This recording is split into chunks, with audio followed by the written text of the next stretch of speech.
welcome to all our guests, and thank you so very much for being here to really talk about brands that are trusted, to talk about brands that are touching hearts and minds.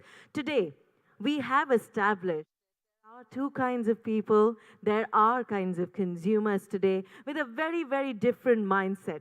You will observe that brands today must stay attuned to evolving preferences of successive generations of consumer. On one hand, there is a generation and a segment of customers that really believe in a brand's legacy. And on the other hand, there are customers who want to try out what is new, what is innovative, and organizations that are working towards doing social good. So here, when we're talking about one set of people who would like to go on with a brand's legacy, there are also a kind of segment of people and consumers that really want to talk about and try out every new element and brand that comes in the market. So not only is it time for us to work on our brand name, but also to collect that absolutely fabulous thing called a consumer's trust. And that's what makes us all extend a very, very warm welcome to you to this fantastic platform to discuss and to talk about the evolving dynamics within the market. So thank you so very much for your presence. It is such a pleasure and it is a delight for our team to welcome all of you. Thank you. We shall be starting shortly.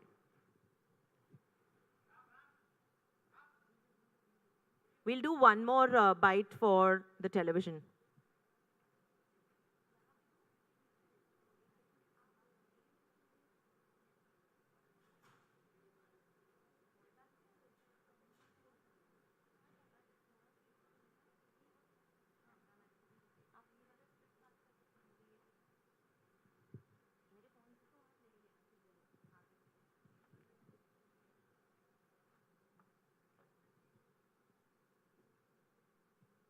So can you check lights, camera, height, angle, and eyes?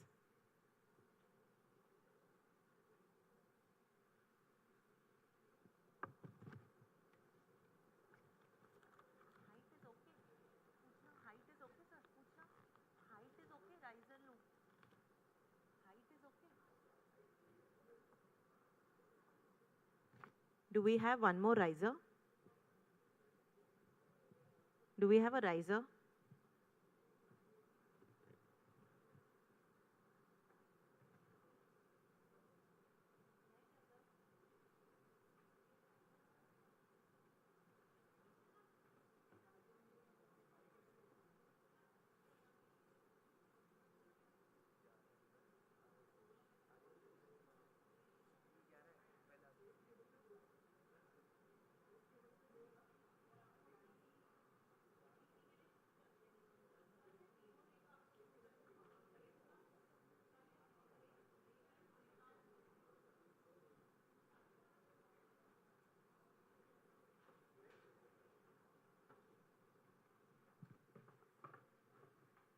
On the other screen, can you give me the name of the show or that screen, main screen?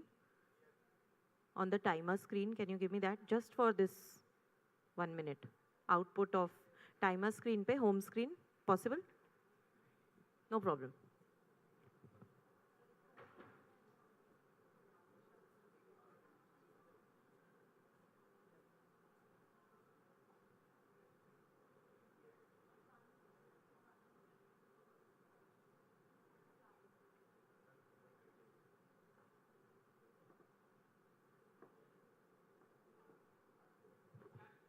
Can you confirm the height, please?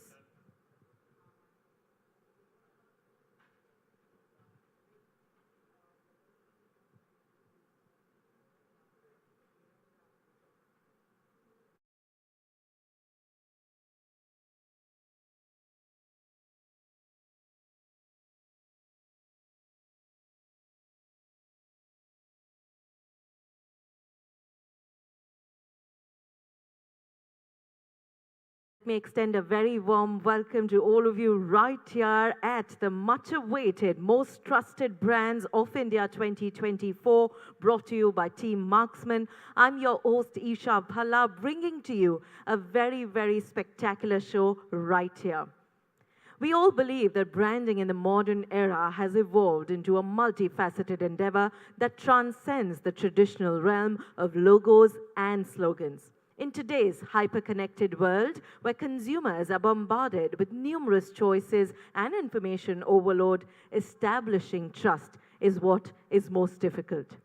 To establish enduring trust, brands today must stay attuned to the evolving preferences of not just one side, but to different generations. On one hand, we have a segment of consumers who believe that they have this instinct of being deeply rooted in a brand's legacy, and for them, the brand name is what matters. While on the other side, the Generation Z wants to experience and experiment with newer brands that believe in not only evolving, in innovating, but at the same time in doing social good. And now, brands today need to find that perfect balance to create something good, to create a legacy, and at the same time, to bring about a spectacular product. Most of all, to make sure that they connect with their consumer. That is what brings us to this spectacular platform that we'd like to extend a very warm welcome to each of you. Should I give one more intro link, which is short?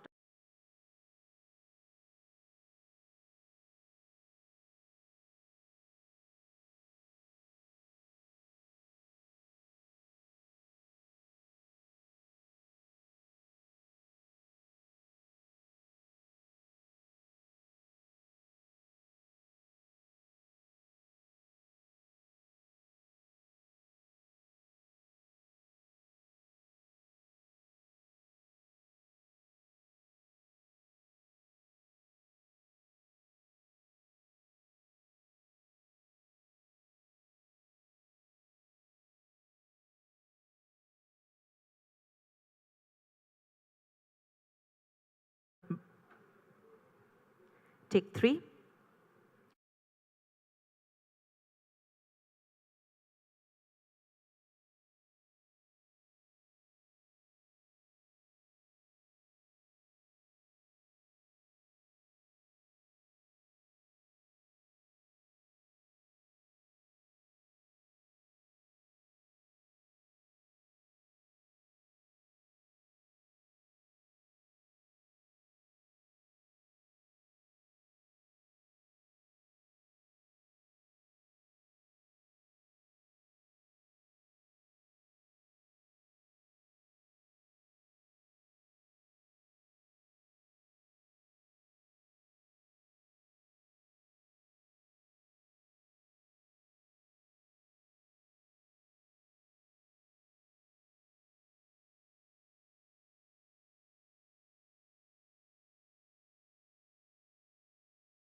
Very warm welcome to our wonderful guest. Thank you so very much for being here. I'm your host, Isha Bhalla, and I'm delighted to have our wonderful audience join us here. Even though we're now heading to a long weekend, I think the fact that all of you have stepped out of your offices and been a part of this fabulous evening calls for a celebration in its own self. So a round of applause for my wonderful audience out here. Thank you so very much for being here. And here is us and our team wishing all of you some absolutely fantastic seasonal greetings as we head into this moment of celebration. It is such a pleasure to have all of you join us for the Most Trusted Brands of India 2024, brought to you by Team Marksman. Branding, we believe, in this modern era has evolved into a multifaceted endeavor that transcends the traditional realm of logos and slogans. In today's hyper-connected world and information overload, establishing trust has become all the more important. And to establish that trust, brands must stay attuned to the evolving journey and preferences of not just one kind of their consumers, but all across. Today, we are seeing different segments join us, while there is one set of consumers who really believe in a brand's legacy. How long has the brand been in existence? The experiences that they have. We also have the Generation Z, which believe in trusting newer brands as well and giving them a chance in experimenting, in making sure that they try out the innovative new products, but also products and brands that believe in doing the social good. So we're really talking about taking out that balanced route. We're really talking about bringing to you a platform where we will be recognizing brands that today can proudly call themselves the most trusted. And to set the tone, to welcome you all and to tell you more about brands that are today trusted and their success stories that we'll bring to you a little later, may I please extend a very warm welcome and invite on stage Mr. Rajesh Khubchandani, co-founder and CEO, Team Marksman Network. A round of applause as he joins us on stage, please. I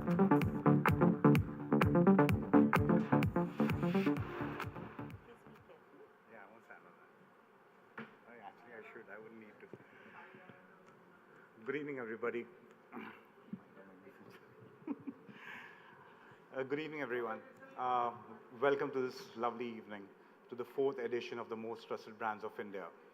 Each year, we do a research for 4 months with our partner LeadCap Ventures to derive to this prestigious list of brands who are doing things out of the box, keeping the consistency in their brand, in their legacy alive every month, every day, every week to ensure their consumers get what they ask for and what they buy.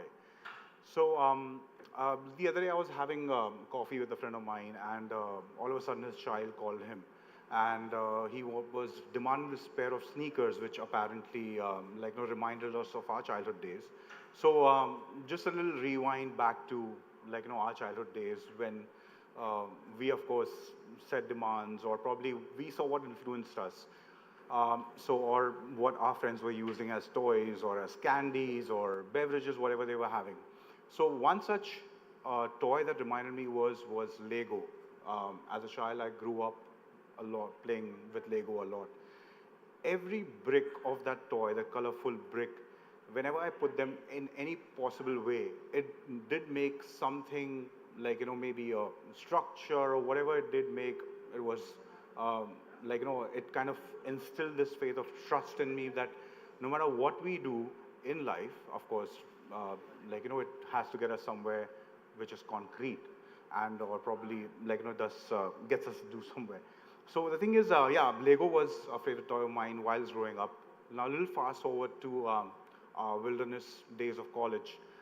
A brand that kind of struck most with me in my rebellious days was Nike. The slogan that carried was "Just do it," and of course, it was like kind of a driving factor for all of us, because whilst we were the racing track or any sporting activity that we did during college days, or any of our building sports days or whatever we did, that brand and that tagline or that slogan kind of went well with us. Whilst we go to our adulthood days and we traverse through these different phases of our life, these complex adulthood days that we have so many technologies, so many products that we can buy, we have the purchase power to buy. But still, we look for that one character, that stress, that trust, that makes us buy the product. All whilst we are we are flooded with advantages in technology and everything, but what we look as an affirmative trust factor that a brand instills and probably makes us go towards purchasing that brand. So today we have Rohit with us, we have many marketing gurus who will be sharing what it takes to make a brand a trusted one.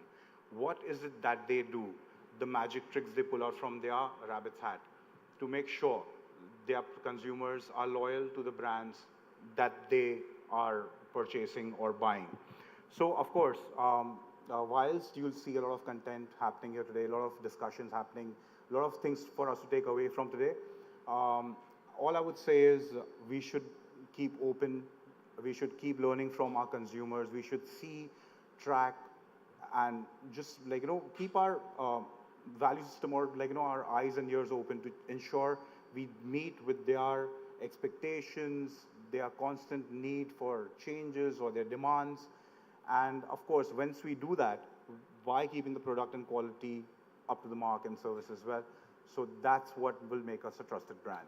So with that, I'll leave the stage open to discussion, and I would like to welcome our fellow speakers. Thank you once again for joining us this evening, and wishing you a wonderful time ahead. Thanks.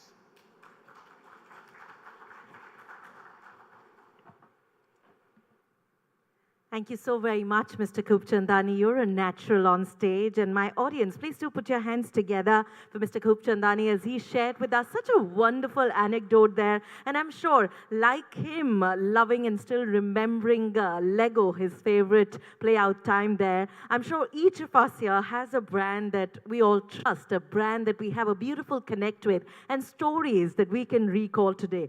And like he mentioned, today we have so many experts with us, so many leaders with us from various brands who really have the magic tricks up their sleeve, and I'm sure that they'll be happy to share some of them with us later today. This evening is not only meeting industry leaders, but also for us to recognize brands who really have thought out of the box and made that beautiful connect with their audience and their consumer. And that is exactly what our first panelists today will be discussing upon as we open our panel discussion, which will really talk about how to bring about content for all kinds of our brand consumers, cross-generation. What is it that we must do today to make sure that we make sense to our consumers? How is it that our content can be all of storytelling? We can touch upon influencer marketing. How is it that from generation to generation, we are making sure that we are designing a cross-generational approach for building brand trust? All these factors and more will be what our next set of speakers will be touching upon. So may I please request all of you to put your hands together as I welcome our panelists here on stage. Let's hear it up for Mr. Alok Agarwal, Chief Executive Officer, Muthoot Homefin India Limited. And as they step forward, I'd like to request our panelists to please take a seat as per the images at the back end so that our audience members can connect when you're sharing your thoughts. May I also present to you Mr. Amit Sethia, Head Marketing, Siska Group. Let us hear a round of applause as he steps forward. May I also welcome Mr. Danny Nathani, Senior Vice President and Head, Brand Marketing and Communication, Sher Khan by BNP Paribas. A very warm welcome to you, sir.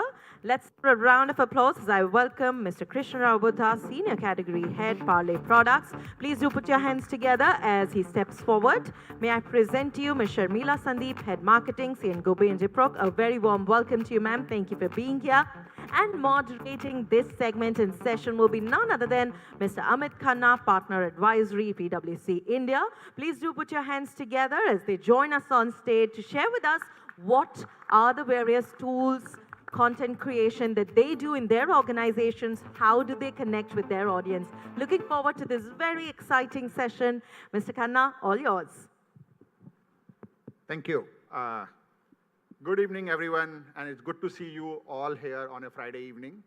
I hope the next 45 minutes we will add a little bit of extra knowledge and extra fun to your brand building stories which you all are having in your industries. Let me just quickly set the context with what we just heard. We heard about Lego, we heard about Nike, We heard about Daldas. All of these brands have been partly immortals in their life.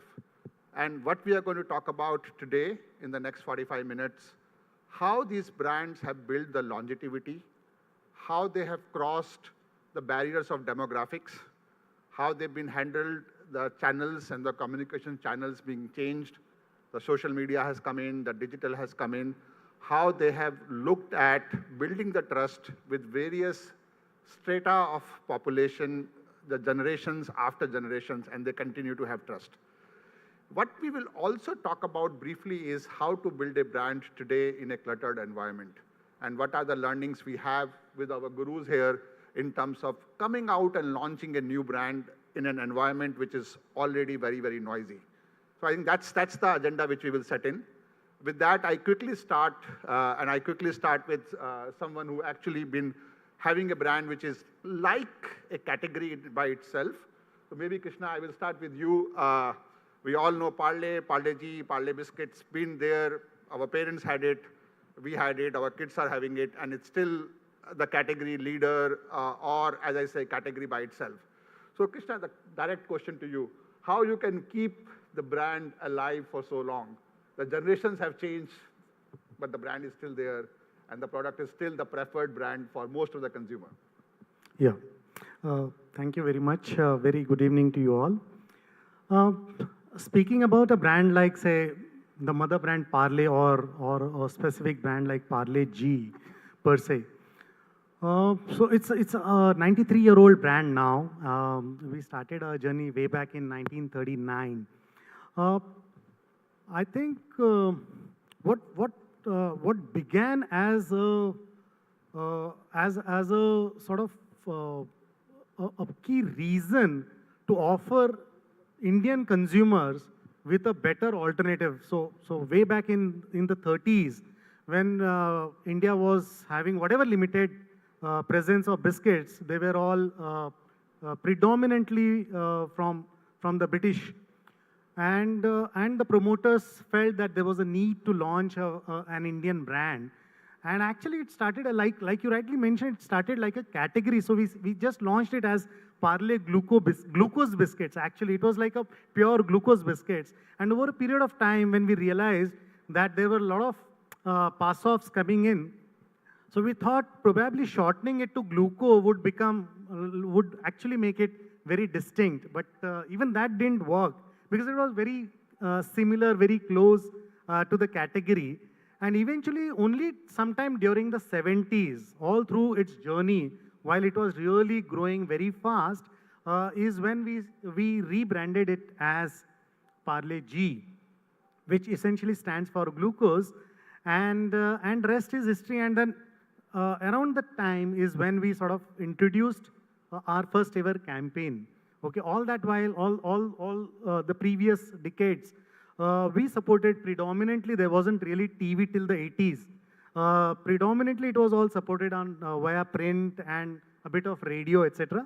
But there wasn't really a concentrated brand building effort till the time we launched our first ever campaign, which talked about like "Humko pata hai ji, sabko pata hai ji, sabki pasand Parle-Ji." I think that sort of did the trick for the brand, and that's one. Not just that, I think somewhere we were able to connect with the Indian audiences and their taste buds. And importantly, we went on to have a sort of a philosophy wherein we said we just want to provide extreme value to our consumers. And I would say for whenever possible, to whatever extent, we refrained from taking price increases. We sort of tried to innovate. We tried to re-engineer. We did a lot of work on the back end to ensure that we were able to give, say, for example, for the longest a Parle 100-gram pack of biscuits for 4 rupees. For almost about a decade, we did not take a price increase. So one would wonder why and how. So I think, so the ways and means were like very simple. So as we were like expanding, we're growing very fast. Sometime during the 90s is where we felt when actually the government wanted to liberate and to open up market, Indian market, from the dominant government sectors like telecom, etc. That's when the market started getting very, very competitive, and around that time, we felt that there was a greater need to have a stable pricing. And we started expanding, we started outsourcing. That was the key thing. And actually, that's how that helped us to sustain and maintain prices. So we started opening up facilities closer to the market. So that helped us bring in a lot of efficiencies in terms of just-in-time efforts, and to bring down the freight cost as well. I think by providing extreme value, we've been able to garner the kind of love, the kind of trust a brand like Parle-G has been able to develop over the period of times. I think that's essentially the snapshot, I would say.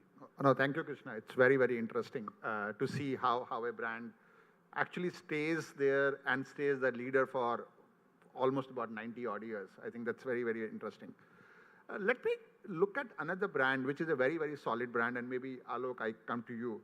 So Muthoot has a very, very strong brand image, but the image or the mother brand stands for something else, which is a very different category. It has a lot of trust when it comes to gold loans. Now, you run the home finance business for that. Now, how can you translate the trust of the mother brand to a sub-brand which you create? Is it difficult? Is it easy? How your journey have been and what you're learning out of that? Yeah. Hi, good evening all. Thank you for this question. As they say, morning shows the day. So, the brand philosophy created at Muthoot, it's been created not even, I would say, decades. It's been now over a couple of 100 years since the family has been in the business, and then they eventually corporatized it and took it on its own. So the DNA and the culture of the brand as such follows the same principle. See, the product in lending business, in all products, the lender has to trust the customer, as we say, because we give you money, you give it back with interest, of course. But as you rightly said, gold loan is the only product where the customer has to trust the lender first. He gives you a gold from his house worth, say, 100 rupees, on which he borrows 70 rupees.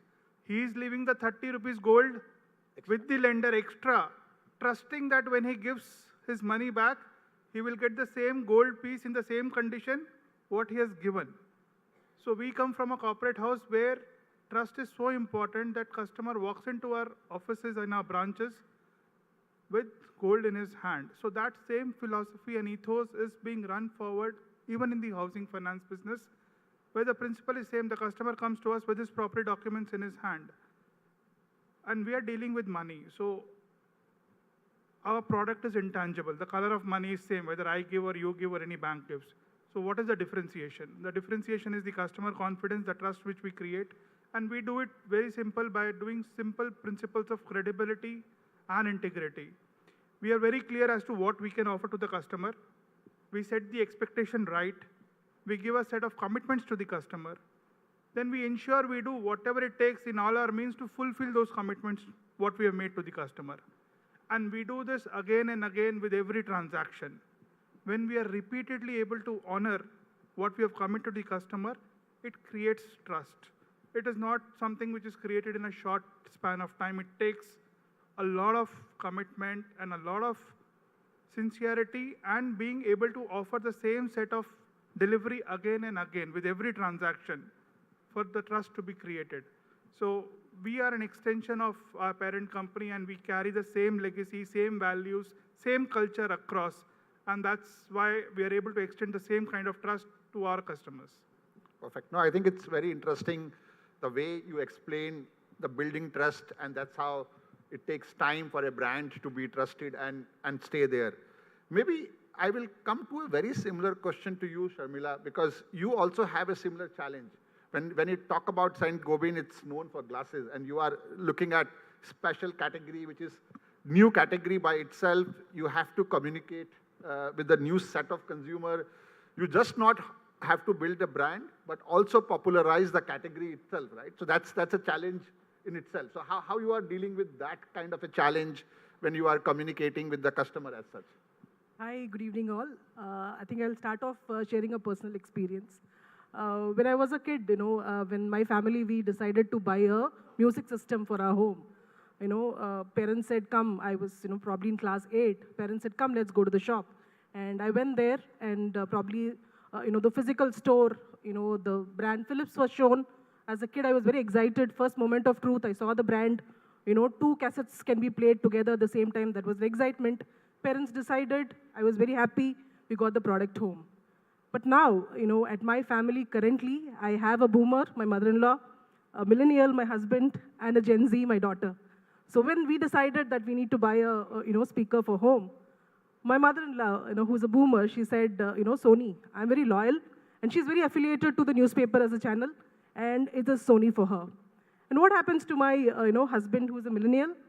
He's exposed, he's influenced, his peers and other channels where the brand is reaching out to him. He was very, firm on going for a Bose brand of a speaker. And what happened to my daughter?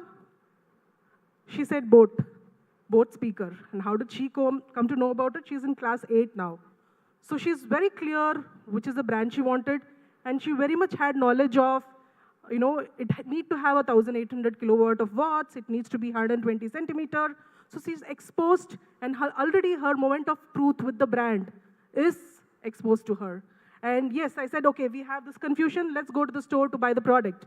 My daughter said, no, I know the product. I am already exposed to it. So that's the kind of brand involvement, interest across different generations, and how it has evolved from 20 years back then to now. So as you said, a brand and a category like us, I represent Gyprock as a product category of Saint Gobain. We are into gypsum boards. Our category, a few of you might not be familiar. We are into false ceilings, the ceilings, designer ceilings at your homes, hospitals, airports. The gypsum boards, Gyprock is the brand, and the vertical application, what you see here. These are dry walls, which are alternative to your brick and cement construction. That's our category, and that's our product range. And like what you asked, how do I penetrate or introduce my category, my brand to this complex family, having, millennials and boomers and Gen Z. And what happens to a category like ours, where it's a big ticket item and the decision making has to be very strong because it's an investment, a big ticket investment. Probably the financial investment is taken by a boomer, as to how much, what needs to go, and the decision of which brand, which design needs to go, probably is taken by a millennial or a Gen Z in a family.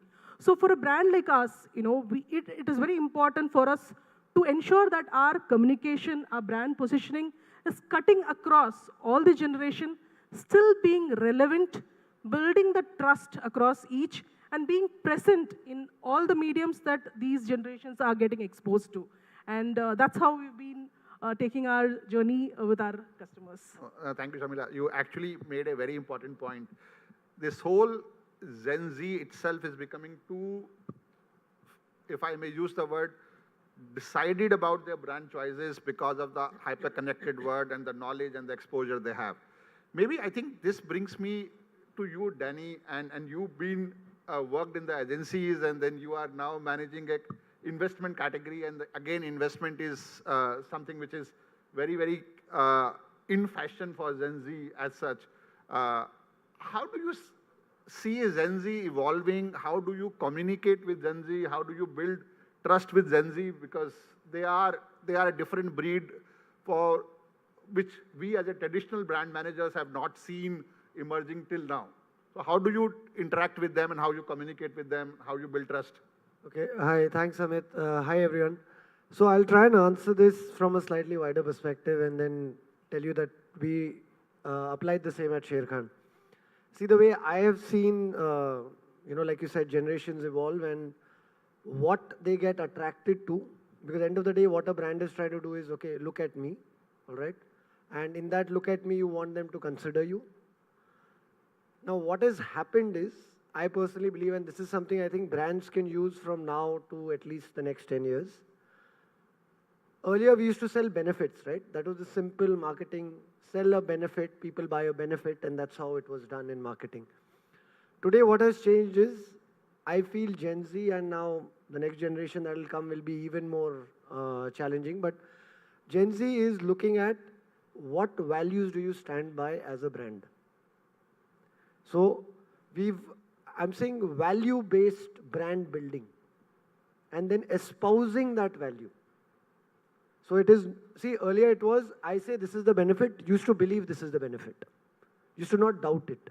Nowadays, there is a lot more doubt. So if you say I stand for a value, you have to demonstrate that value. Okay? And an example of that, like Sher Khan is 24 plus years old. Sher Khan has been built and it continues to stand today despite a lot of new age brands which are our competitors, because there's one value which drove the brand throughout. What's not good for the customer will not be good for business. Now, this is something which was internally known. The brand espoused it, stuck to that rule. And that means, because in our category, people get too attracted to, oh, I'll make so much money, let me just do it. We've had our RMs who sit sometimes customers down and say, do you understand the risk you're sitting on? You are so many years old, you shouldn't be taking this kind of risk. Or you like dial down the value of what you're putting in. Now, when we had to do a campaign now, because like you said, cross-generational, so we realized, okay, we need to talk to Gen Z now. A lot of them don't know what Sher Khan is. So we decided to go with a truth campaign. And it's a campaign which a lot of people told us, what is wrong with you? It is opposite to what you need as a business. Our business is about opening Demat accounts. You all have read about enough articles of lakhs and lakhs of Demat accounts opened since COVID. The campaign we put out was a truth campaign which said, if you have a casual approach towards the market, don't enter the market. So we are basically telling you, don't enter at all, which is contrarian to what our business needs. But then we realized it is a truth that needs to be said, because they all are seeing the bull run, they all are seeing the good days, and they all think it was their calculation which led to that gain. So we said, okay, we are going to be the ones standing up and speaking the truth. And we did that. And the good part of that is we live in the era of social, and we were tracking sentiment. We got a lot of positive sentiment coming across, which is very difficult for a brand to get on social. Negative, you will get immediately. Neutral is the norm. Now, what I'm trying to tell you is brands have to have a core value system, and they need to put that on the table and not step out of it. So, yeah, that's the way I see how brands can talk to Gen Z, because I think this value-based thing is what they are connecting with. And that is how you see a lot of what we call as Instagram brands. They give it a shot. They would have never tried the product, have no clue, because they see a value coming across. That's very, very interesting. I think it's a very, very novel concept of looking at value-based brand building. And I think I'll come and do a little bit of deep dive with the group again on that. But before I go there, you also made a very interesting statement of running the campaign on Insta and getting to the consumer and things like that. And a lot of campaigns actually build brand very, very effectively. I mean, if I go to Amit, to you, if I look at Cisca, and the Cisca ran the campaign, and from that time we all know Cisca LED. I think everybody would have heard about Cisca LED as such. I think two questions for you. One is, how do you think campaign influence the overall brand building, particularly if it's a category which is not known to be a consumer category by itself? Because that's where you guys came in and did a lot of things. Even if I look at your profile, you came from an industrial house to a consumer house and suddenly saw how the consumer brand has to grow. And the second important part is, how do you expand that category then? So if you started with LED, you started with appliances, then you keep on expanding, right? How will you have the rub-off effect of your mother brand into all the other categories where you're going in? So how does that work in terms of your communication, your brand building effort, the value which you give, which Danny is talking about? So how do you envisage that? Good evening, everybody. I think I'm asked this question almost in every single session, and I think, and because of the fact that it's very relevant, because when you look at the legacy of the brands, which are sitting next to me, it's like almost close to 100 years. Somebody's 25.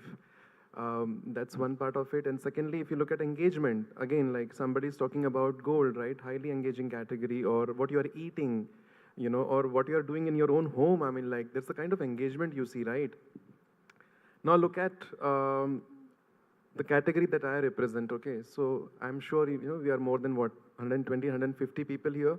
Now tell me honestly, like across all your homes, how many of you can vouch that I know how many bulbs, tubes, etc. I'm using at my own home, because that's your own home, right? How many wattage is that product of, and which brand that you have bought it from? Just take the challenge and let me know. I will be like more than happy if you are able to raise your hand and say, I know मेरे घर में कितने bulb लगे हैं, कितने watt के हैं और किस brand के. Come on. So are you going to give them free lighting for next 1 year? Let's see. See, that's the moment of truth. We spoke about so many things, jargons, complexities, etc. But that's the reality, right? किसी को पता ही नहीं घर में क्या bulb लगाया है. So then, does it make sense to then, put a level of garnishing and say that chalo marketing karte? It doesn't happen that ways, right? So the very genesis of the brand Siska is in the customer insight of saving. We have all grown up across generations, right? Because that's one thing I was hearing, when we were preparing and getting introduced to each other, that how do you keep your brand relevant between different generations, right? And I think as far as I remember, as Indians and as an Indian consumer, we are very, very finicky about savings. That's a very, very strong insight that we were able to, discover basis our initial customer research, and that became the premise of going out and establishing this brand, which tells you a strong narrative that, when you use LED, you not only save power, but you save money. जहाँ पैसे की बचत की बात आती है, suddenly कान खड़े हो जाते हैं, किसने बात की पैसे बचाने की, right?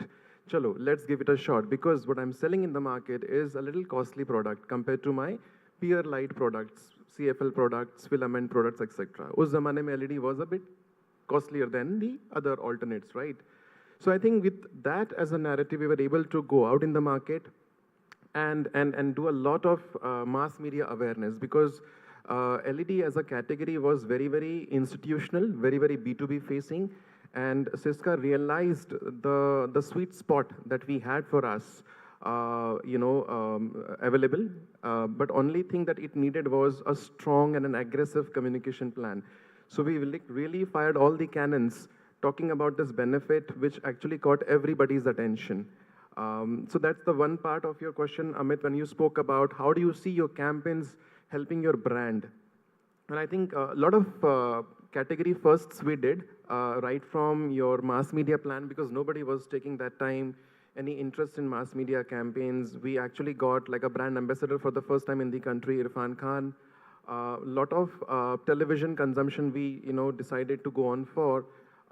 We were the first ones to actually bring LED lounge. मतलब यहाँ पे घरों में किसी को मालूम नहीं है क्या LED लगा रहे हैं, और वहाँ हम lounge में आपको क्या कहते हैं उसे experiential marketing deliver कर रहे हैं. So I think there were those first in category attempts which we invested a lot, and which is giving us a lot of benefit right now. So that's first part. Second is, how do you see the equity of the brand getting translated into various now new categories, right?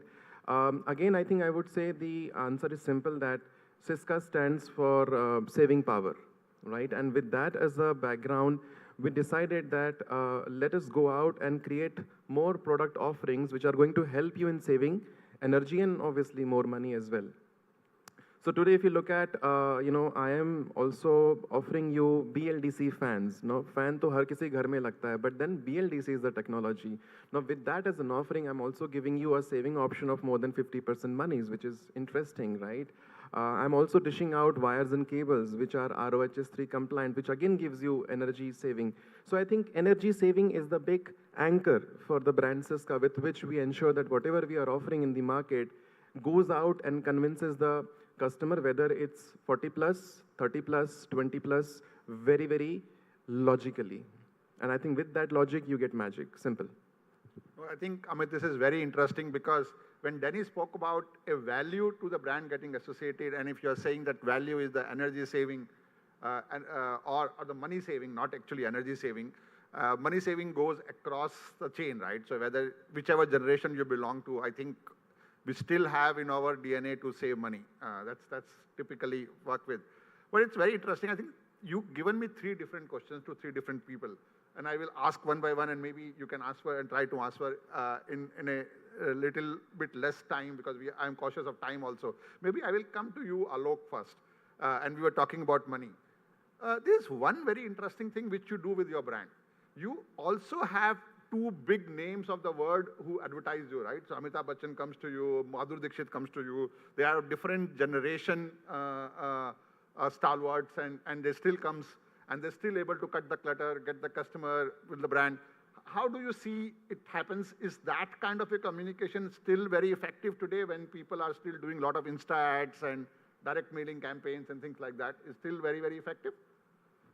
Yeah, see, one is the ability of our brand ambassadors to connect to our target market segment, our audience, our customers, is very high. Muthoot as a brand, of course, in home loan, we are in the affordable home loans market.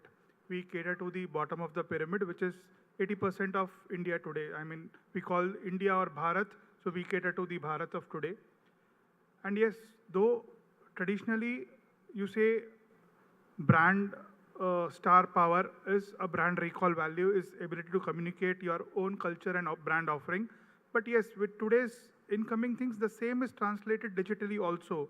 Our brand ambassadors are communicating with our audience digitally on Instagram, on TikTok, on YouTube, on their emails also. Now, how do we relate to this to our customers? Now, if I were to just ask you a simple question, we today sitting in this nice big hall are all working with reputed brands in reputed corporates, earning good amount of salaries. We are all having maybe our personal relationship managers who take care of our money requirements. But tell me something, who makes your daily life easy? Who are the people who make your daily life easy? If I were to if you can name a few. Who are the people who make your daily work life or your daily domestic life easy? Personally.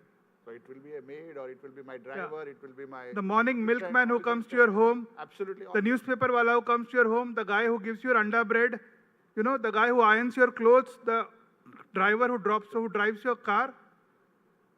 Even they have aspirations. Even they are Gen Zs. They want to own a home. They can't go to an HDFC bank or an SBI. They are scared to enter. They are overawed by the documentation requirement. We cater to the 80% of aspiring India today who are helping us put foot on the ground, who are our support systems, but they are not in the organized category. So that's where we translate and we communicate to them. We are able to offer them their aspirational needs of buying a home.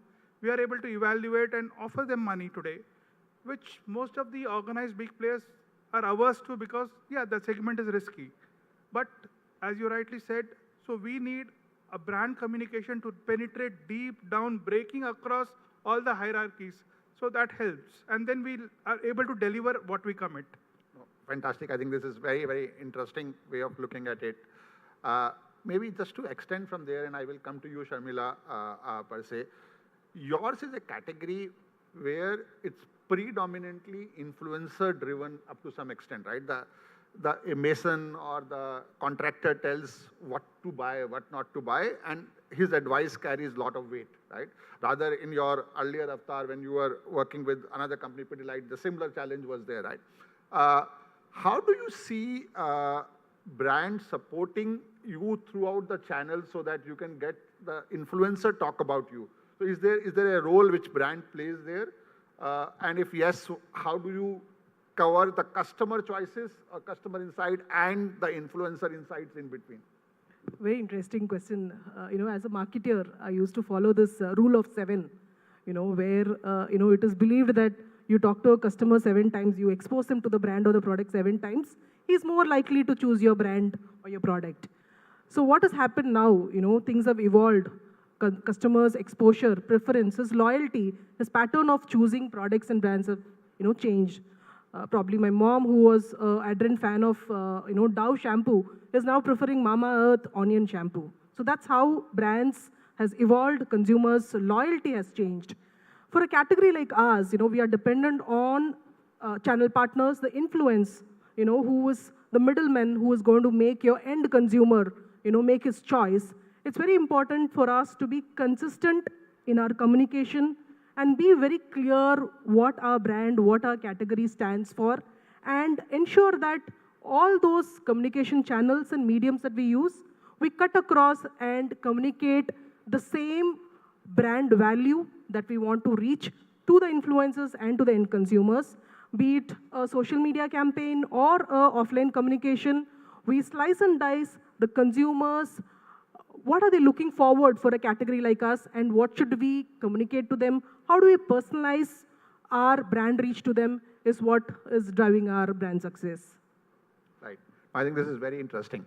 Maybe I come to you, Danny, for a quick comment on that before I come to Krishna ji on something which is very interesting, which you said, the value-based brand building, and which will go very interesting to look at it, how Palde has been doing it. But before that, Danny, I think one question to you.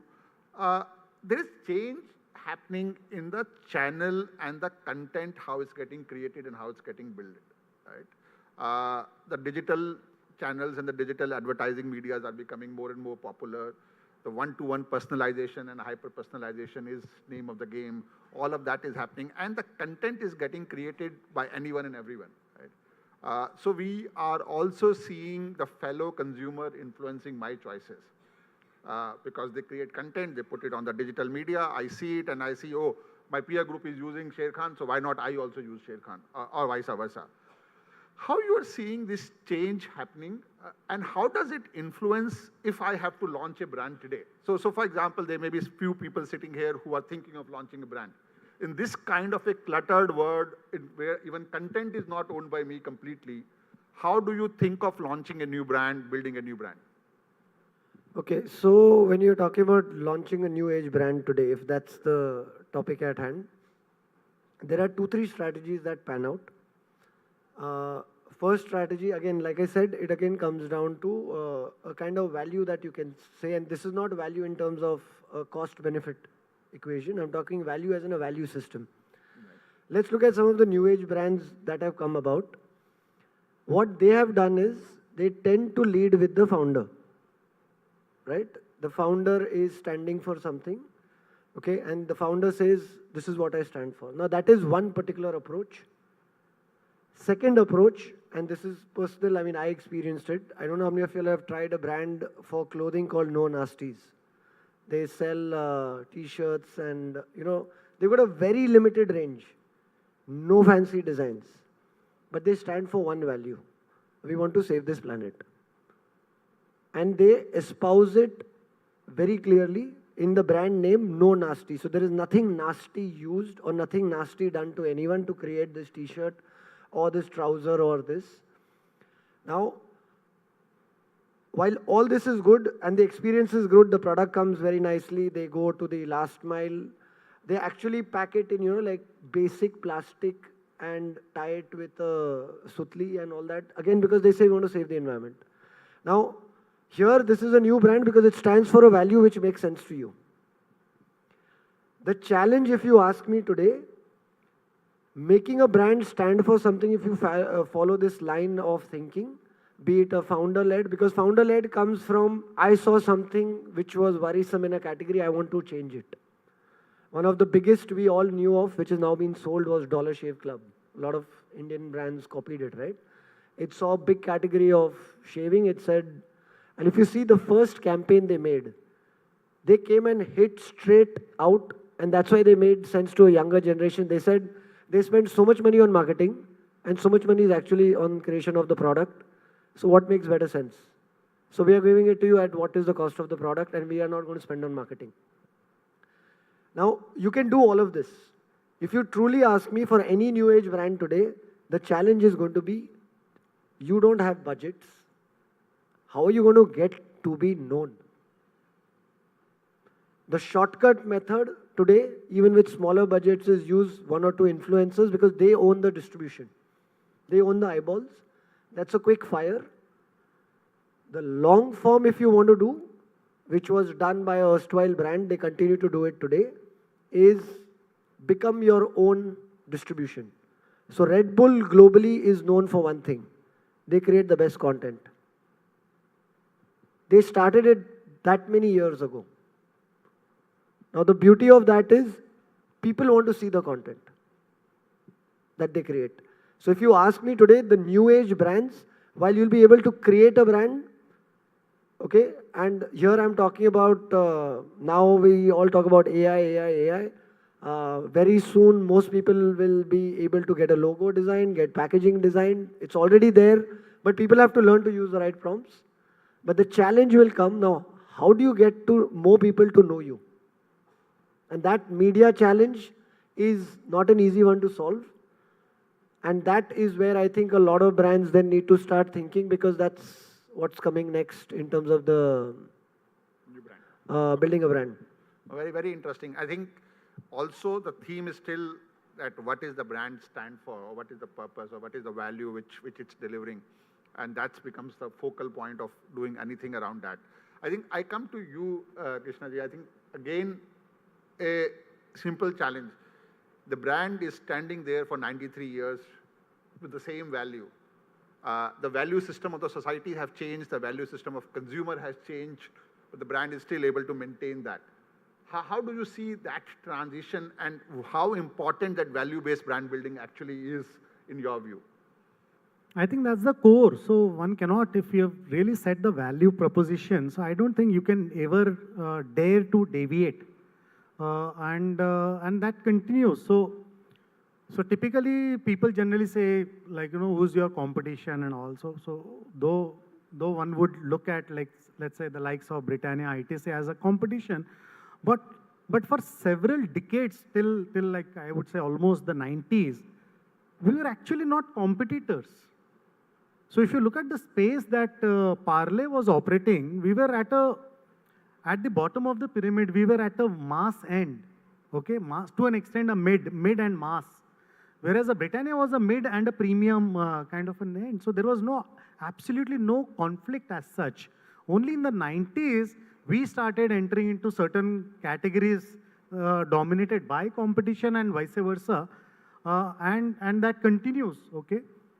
So, but the value system still remains. So predominantly whenever, even if we launch our premium offerings, we try to give the best value to our consumers. I think that's always remained at the core of it. Very interesting. Okay, so what I'm going to do, I think we have a couple of minutes left, and I want all of you to help me ask for one question. And there are a lot of brand gurus sitting in the audience. All of you had long career in the overall marketing side and the brand. And I'm sure you would have done some mistakes, or you would have seen someone else done some mistake with their brand in which they failed. So if I may ask each one of you to articulate one thing which we need to be cautious of and we should not do as a mistake. So maybe Alok, we will start from there. One mistake which any brand manager or any marketing person sitting here should be cautious of and should not do. I think for me, the top of the mind I can think is never compromise with your credibility, set the expectation right and deliver it to it. You don't overcommit, create expectation and then under-deliver. It's always very important to deliver what you're able to commit. That is something I would stay with. Right, thank you. Amit? So I think I will answer this question, keeping in mind the fact that today we are surrounded with tons and tons of content, tons and tons of data. And I think for me, the mistake that I'm supposed to avoid, slipping into is the fact that don't carry it away with that million word. Typically in the marketing campaigns, almost on daily basis, I am given the proposition, sir, 10 million, 20 million, वो million ही चलता रहता है. I think capital M से बोलते हैं ना, million. My point is, you are talking very, very executional, benefits, which is very, very short term. My point is, try to look beyond those executional benefits and try to have a long-term view of your brand. Now that long-term view can be different for different brands, can be different for different founders and owners, right? So figure out that sweet spot for yourself, but go beyond execution. Danny? Yeah, so what I always have believed in, don't make the mistake if you've reached a certain volume, a certain stature as a brand, even in the mind, to stop brand building. You just assume, oh, now I'm the king. And if I look at today's world where we are hit with more messages than ever before, the memory has only so much it can store. So I personally believe that is one mistake a lot of big brands end up making. They just say, I'm too big now. Everyone knows me, I'm just ubiquitous. Why do I need to, continue doing something as a brand? And that is one mistake I say one should avoid, because you're opening the door for someone to come and then take a piece of the pie. Krishna ji, what will you say? So I'll take this liberty to actually cite maybe 3, not 1. So the first thing I would want to say is, so there is a threshold to what level one can take price increases. So there have been times where we have taken disproportionate. So consumers are extremely sensitive. The market forces are absolutely, completely vigilant. So if you tend to take a more than certain price increase, maybe a 10 to 12% price increase in a year is sort of pardonable or acceptable. But beyond that, you are bound to lose your share. That's number 1. Number 2, I don't think one should ever get into any litigation. You are here to do business, don't get into litigations. So I think that's another mistake that every marketer should actually look at avoiding. Third, it's very easy, but it's extremely difficult. Do not go for Me Too's. So extremely, extremely challenging. Innovations really come rare. It's not easy, but once you are able to innovate, you're going to be extremely efficient, extremely profitable. You can really create a new market very fast. Perfect. No, thank you. Shamila, what will you say? So in marketing communication, no longer one size fits all is working. Consumer is complex, consumer choices are very different. So I think it's very important that, brands customize and personalize the approach across different mediums of reaching out consumers, and that will make the brand successful. No, thank you. No, I think thank you, panelists. I think we had a fairly good 45 minutes to hear some of the anecdotal stories from you, some of the guidance from you, how to look at the brand. But if I have to say 3 things which I am taking forward is the value-based brand building. You can communicate through all channels across generation as long as you are careful of what you are and how you are communicating. That's possible. And I think I really like your third, this thing, don't go after Me Too. I think it's already too noisy a market, so we should be very careful of what we are going to the market with and what is my differentiated proposition. With that, I thank you all. Thank you for all your time, and we will take it on from there. Thank you. Thank you so very much, Mr. Khanna, for weaving together the show. Sir, be with us a little longer. Give us an opportunity to capture you all in the same frame and also to appreciate your presence. To do the same, may I please welcome Mr. Rajesh Khubchandani on stage yet again and present each of our speakers with a memento and thank them to join us. It has been a delight, and like you said, we have some absolutely spectacular takeaways from this very, very important segment. Today, we all are agreeing that no longer does one size fit all our consumers. We all have to find that one thing that differentiates us from the other. Allow us to present all of you with a token of appreciation, please. I promise you, I'll give you enough and more time to network and be a part of the audience and bring up some excellent elements out there. And as we look forward to all of this, let me encourage my wonderful audience to please take pictures.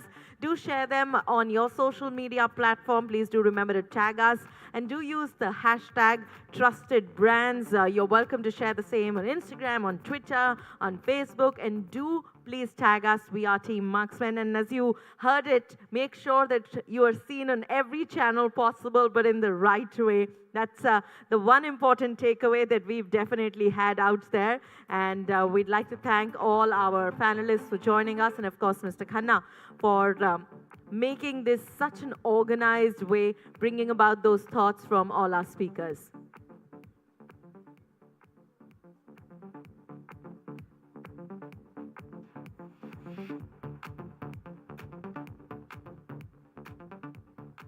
Thank you so very much. It's been a pleasure having you.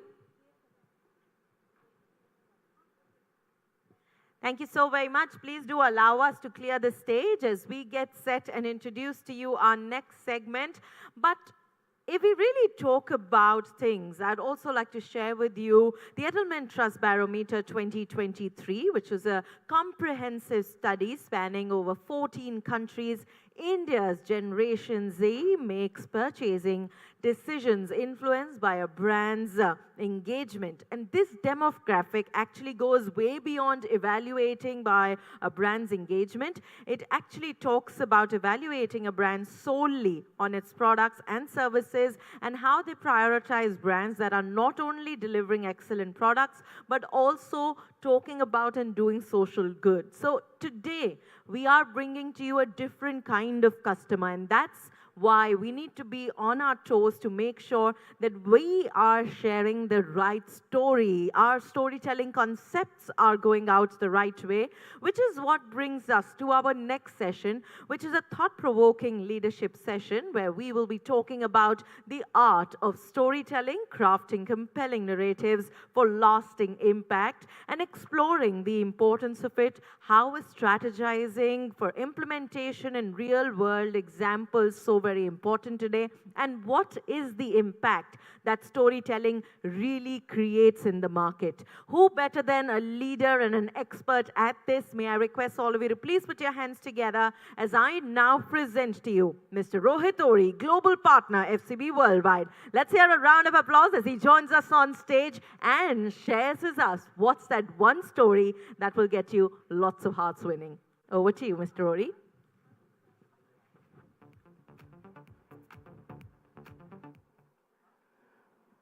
We heard a lot about brand building, and I think from different perspectives. I'm going to really talk about storytelling. And the interesting thing about storytelling is, you know,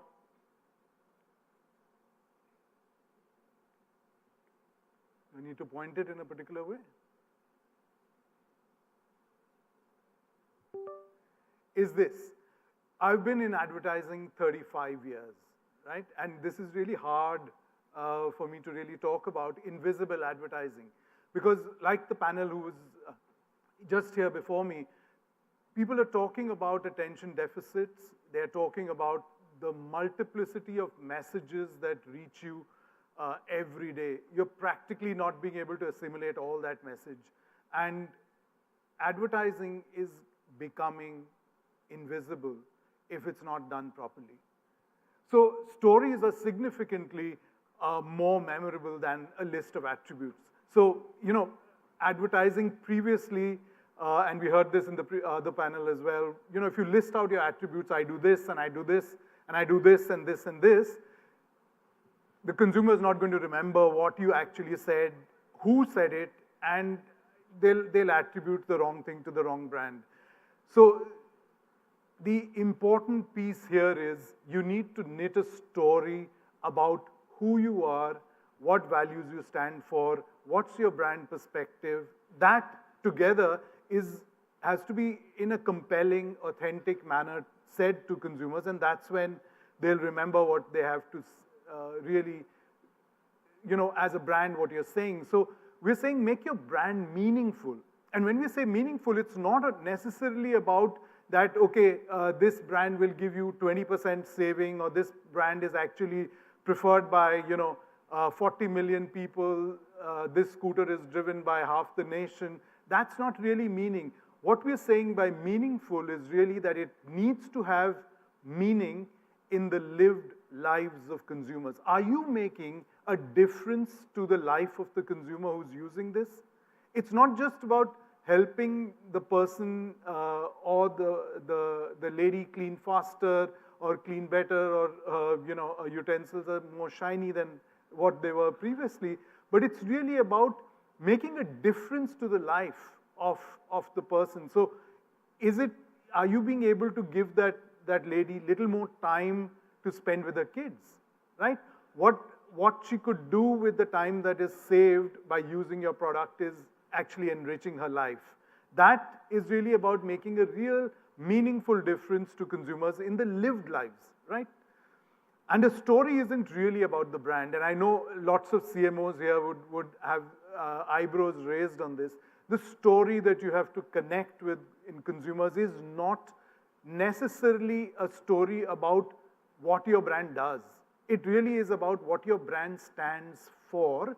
That is the construct, and that is within which you will tell the story. That is your right to succeed, because as a brand, you are in this category, and you will tell a story which is born out of that category relevance, right? So the brand is the construct, but the goal of the story is to create an emotional connect with consumers. And these stories start with why. Very important to understand is, and consumers will always ask you, why are you telling me this story?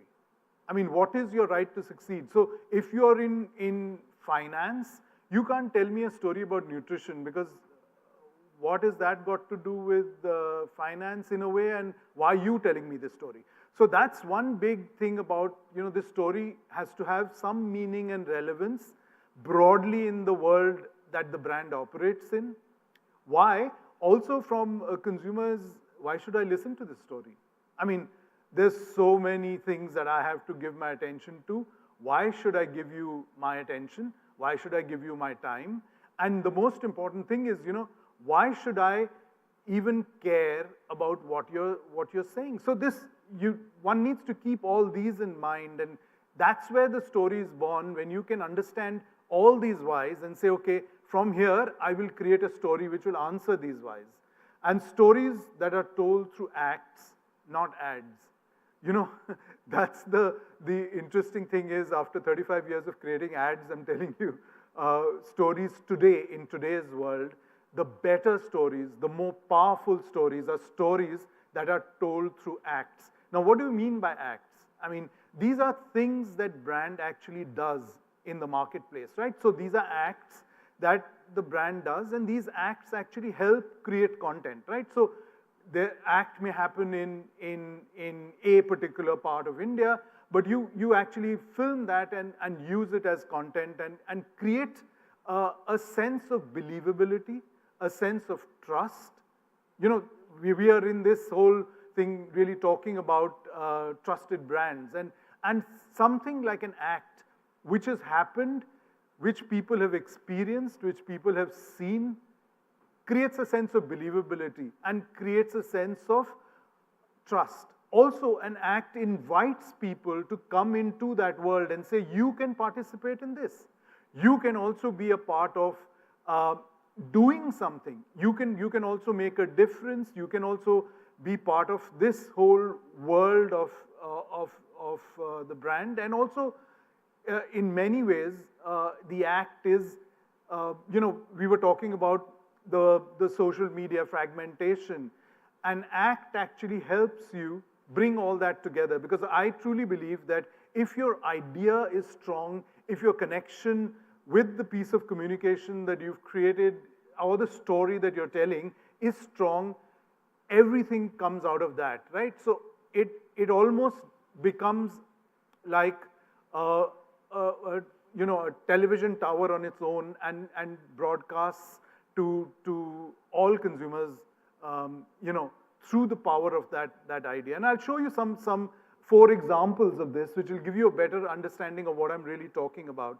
And the best stories inspire and motivate audiences, right? It's not about just getting people to come in and buy. Yes, of course they'll buy.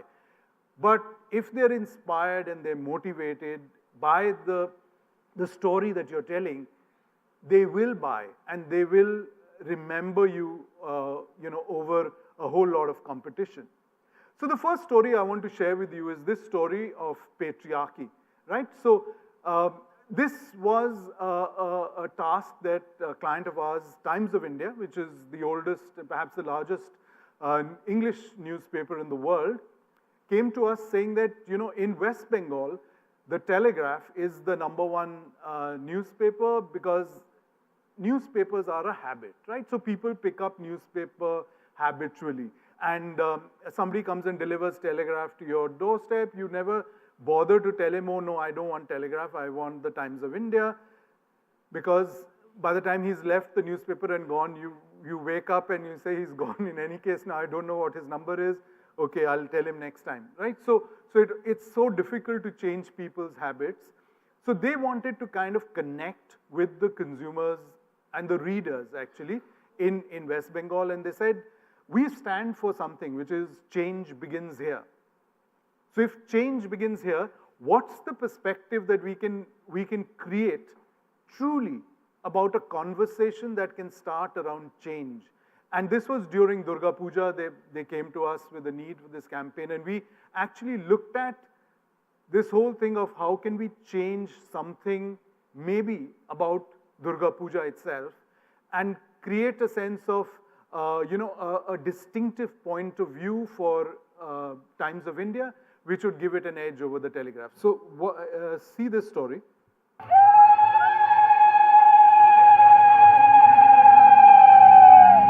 During the last day of Durga Puja, Bengali women smear the goddess Durga and each other with vermilion in a game called Sindoor Khela.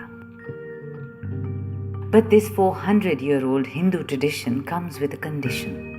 No widows, no divorcees, no sex workers, no LGBTQ, because this celebration of womanhood welcomes only married women. আমাদের এখন কোনো শুভ কাজেই আমরা লাগি না। মা দুর্গার গালে হাত লাগাতে তো কয়েকজন মহিলা মিলে বলল তুই কি মেয়ে নাকি?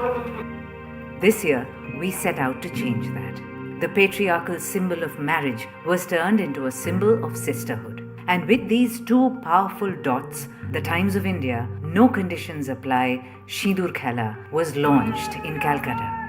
We joined hands with the biggest festival society and sent out invitations to widows, transgenders, and sex workers across the city. A national call to action was released through press, poster, and a hard-hitting film where the most influential Bengali women demanded acceptance through slam poetry. But in a country of thousands of gods and even more godmen, starting a movement like this is not easy. This is female chauvinism. I think those women should be allowed. But what happened was beyond imagination.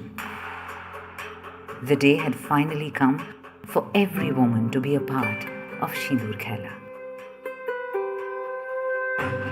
Every single media covered this historic event. Bollywood joined hands. Millions poured their heart.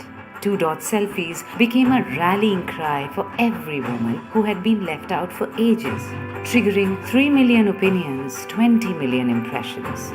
No conditions apply trended socially, erupting a national debate. We didn't just report the news, we became the news. And for the first time in a decade, surpassed the competition Telegraph. But above all, 50 temple societies opened their doors to embrace all women. And that's how a 400-year-old ritual dividing the married and the unmarried blew away like a line of fine powder.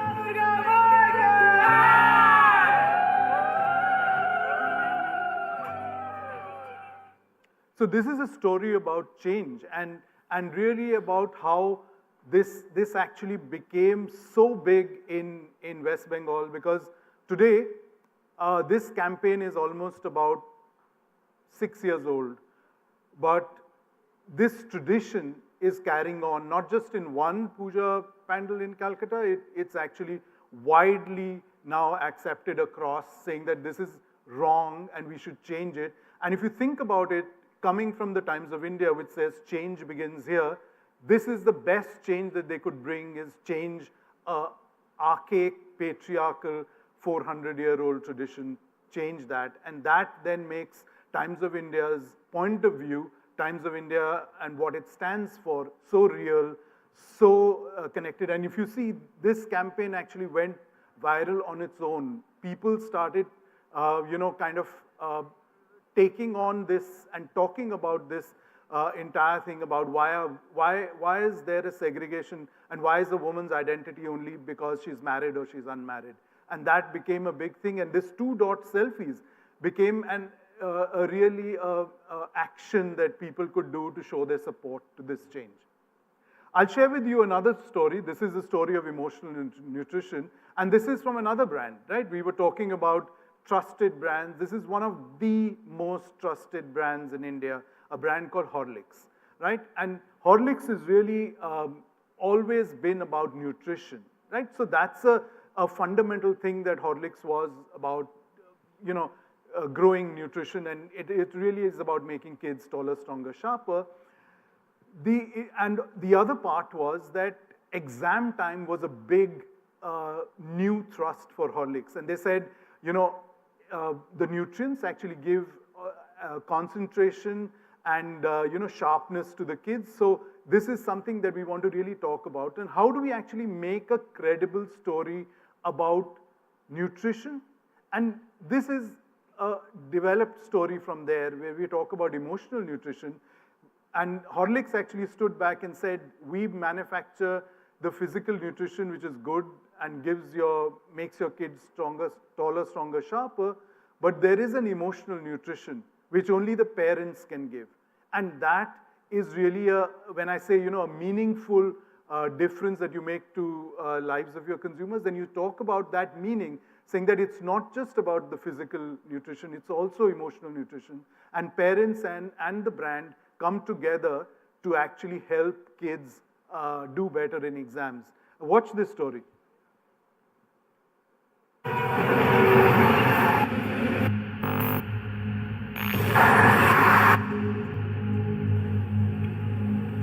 अब इतनी दूर आ गए तो वापस जाने का सवाल तो उठता ही नहीं है।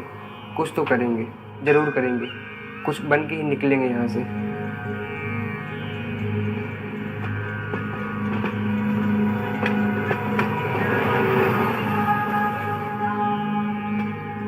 जैसे जैसे एग्ज़ाम पास आता है वैसे वैसे मन में एक फोबिया जनरेट होता है। पूरी जिंदगी किताबों में बंद गई है वो सब। उनमें ऐसी क्या खास बात है कि I deserve my one seat in IIT?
बेटी चिंता नहीं करना है, आराम से अपनी पढ़ाई करना, हुआ तो हुआ, नहीं तो समझा दूंगी तेरे पापा को।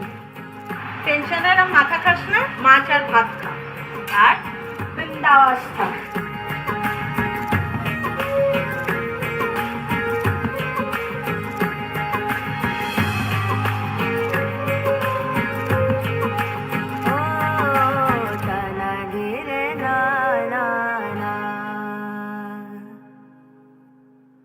So, this story of emotional nutrition is a beautiful story. It actually, if you see in the story that we are telling, in those Horlicks bottles, and this was a very common thing. Horlicks is very big in West Bengal and in Tamil Nadu. In those Horlicks bottles, mothers were bringing for their kids, you know, laddus or their favorite food, right? So, and that's something we had observed that, you know, a Horlicks bottle is something a mother never throws. She reuses it for something else. And that was the beauty of it. If you see the presence of the brand is with such a gentle hand, right? So it enters it only through, in the final frame where you see one mother actually giving Horlicks to the kid. But a lot of the mothers are carrying their own, you know, the favorite food of the kids in Horlicks bottles. And that's a brave brand, right? It's a brave brand saying, you know, I'm okay, you remove the label. I'm okay, you fill the Horlicks bottle with, you know, laddus or whatever else that the kid wants. And this we actually carried for the next year and 2-3 years after that, where actually mothers could empty out a Horlicks bottle, fill it with whatever they want, and Horlicks would take it to their kids wherever they are, if they're studying in different parts of India, where they couldn't go and be with the parents during exam time. So that's the beauty of a story told about nutrition. I'll skip this part and I'll move to the last bit because I'm kind of running out of time. This is a story I really wanted to share with you. This is a story of segregation. And segregation is not just about, you know, societal segregation. It's segregation of, you know, what we call castes and segregation because of social standing. This is really also about segregation of waste, right? So this was something that actually Tata Trust came to us saying that they really want to kind of promote this. And we said that how do you make it motivating? Because we've lots of brands, and we are all aware that wet and dry waste needs to be separated, but how many people actually do it? And what will it take to convince people to do this? And we actually created this story, which then in many, like I stay in a big condo in Gurgaon. In that condo, the women were actually showing it to the domestic help, saying, look at this. This is the reason why you need to do this.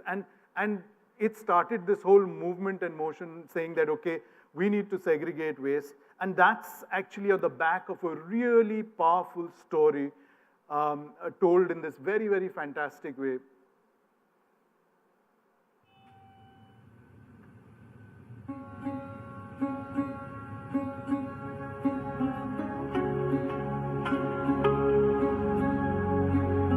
मेरा पापा देश चलाता है, नहीं है नेता, लेकिन देश को वो चलाता है। वो डॉक्टर भी नहीं है, लेकिन रोग भगाता है। मेरा पापा देश चलाता है। वो पुलिस में भी नहीं है, लेकिन देश की गंदगी मिटाता है। वो आर्मी में भी नहीं है, लेकिन गंदे शैतानों से जंग लड़कर आता है। मेरा बाबा देश चलाता है। अगर नहीं जाएगा मेरा बाबा काम पर, तो रुक जाएगा इंडिया का हर घर। ना बनेगा खाना, ना होगा नहाना, सड़कों पे मच जाएगी भगदड़। बच्चे स्कूल नहीं पहुंचेंगे, ना ही डॉक्टर अस्पताल, मंत्री मंत्रालय नहीं पहुंचेंगे, और पूरे देश का हाल हो जाएगा बेहाल। हम सब की जिंदगी को आसान बनाता है। मेरा बाबा वो काम करता है जो देश का कोई भी बाबा करना नहीं चाहता। मेरा बाबा देश चलाता है।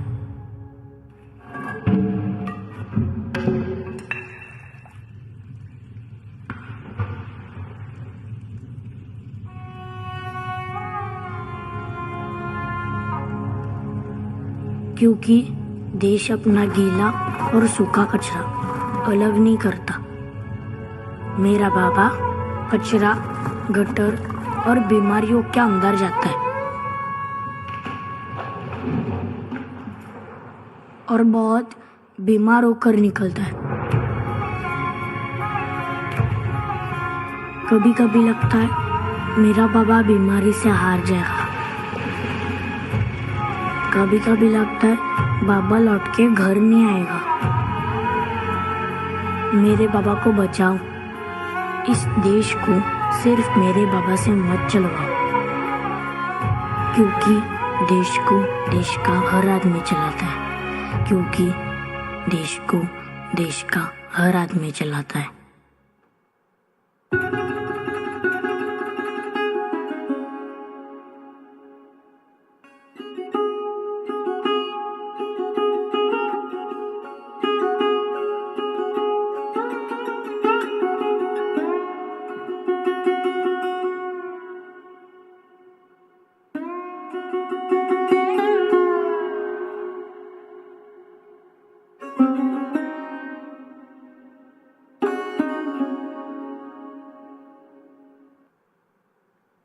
So that's the last bit that I wanted to talk to you about. The best stories get retold by consumers because consumers own those stories, and that's the most powerful place a brand can be.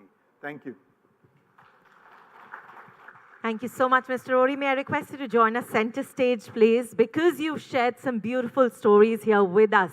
It is such an honor to have you join us, and to thank you personally, may I please welcome Mr. Kup Chandani to step forward and present you with a token of our appreciation. For my wonderful audience, this is the moment for us to put our hands together for the fabulous story that Mr. Rohit Ori shared with us. Yes, how can we get successful at storytelling? How is it that we can make consumers share our story? What an absolutely fantastic closing out there. You brought a lot many emotions to life here, and I'd like to thank you for joining us.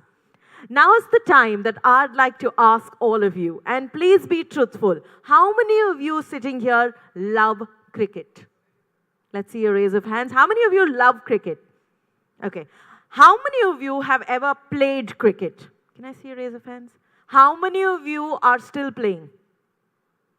Okay. And now an honest answer, and I'd love to hear your voice. Do you feel that cricket is something that you were playing a lot more when you were much younger? And now that you are slightly older, you are watching more of cricket, but not really playing cricket? Yes? No?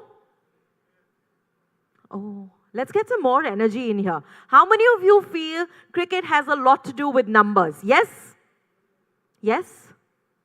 Yes. So a lot of you say yes.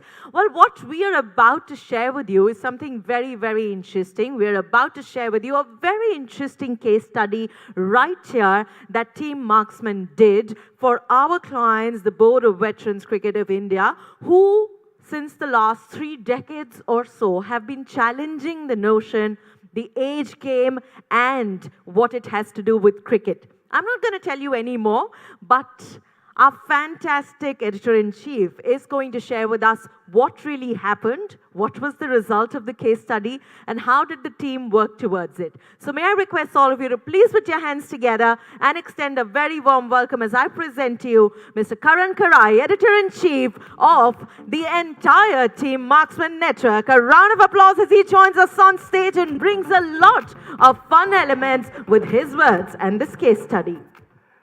Thank you. Thank you for that, Isha, for a very, very warm welcome. I don't think I could have put it better myself. And a very good evening to one and all of you. Thank you for being here with us at Most Trusted Brands of India 2024. As Isha alluded to, obviously, I am here to talk a little bit about cricket. And I don't think I could have picked a better day to really talk about it, given that the IPL kicked off a little bit about half an hour ago or so. But let me talk a little bit about the India-England Test Series, before I start to talk about what we did with Veterans Cricket of India. And you can't talk about that series without really talking about baseball. But that begs the question, what really is baseball? If you ask 10 different people, you'll probably get 10 different responses as to what it is. But let me have a gander any which ways. Baseball is the tacit admission by the English think tank. It's not a particularly English problem. It's something that's more global in nature, that they don't have the technical players they used to of yore, the kinds of David Gower, Michael Atherton, Jonathan Trott. What they have are the Popes, the Folks, the Ducketts, and the Crawleys of the world, and of course some old heads like Ben Stokes and Johnny Bairstow. And they've basically admitted to themselves, and they've embraced the philosophy that they're going to be here for a good time, not a long time. It's one that the Indian team also lived up to somewhat. Now, what makes this Indian team so very good? Is it the fact that they are very skillful fast bowlers? Is it the fact that they have some wonderful batsmen or they have very crafty and guileful spinners? I think more than anything else is the fact that they have a sense of adaptability. They are chameleons, cricket chameleons, if you would. If you remember a year ago, when the Australians were touring India, the wickets really spun from day one, so to speak. But that didn't happen in this series. And there is a reason for that. That's because the Indian batting lineup was missing Kohli and Rahul and so many more batsmen. So the English team had a much, much more comprehensive and experienced lineup. But on the other hand, the Indians did have top trumps when it came to the spin department, with their spinners being much, much more experienced. In fact, if I remember correctly, 3 of the spinners in the English ranks had just 1 test cap between them. So it was a question of horses for courses, preparing wickets that protected the likes of Jaiswal and Padikkal and so on, while allowing the more experienced, the more high quality Indian spin attack to really play to their strengths and exert their influence over time. The one time that didn't happen was in Hyderabad. So let me just focus on that test match a little bit before I segue into talking about Veterans Cricket of India. Now, of course, baseball is all about attacking cricket in a very, very short sentence. But interestingly, in Hyderabad, the English team took about 36% of their runs in singles versus about 35% for the Indian team.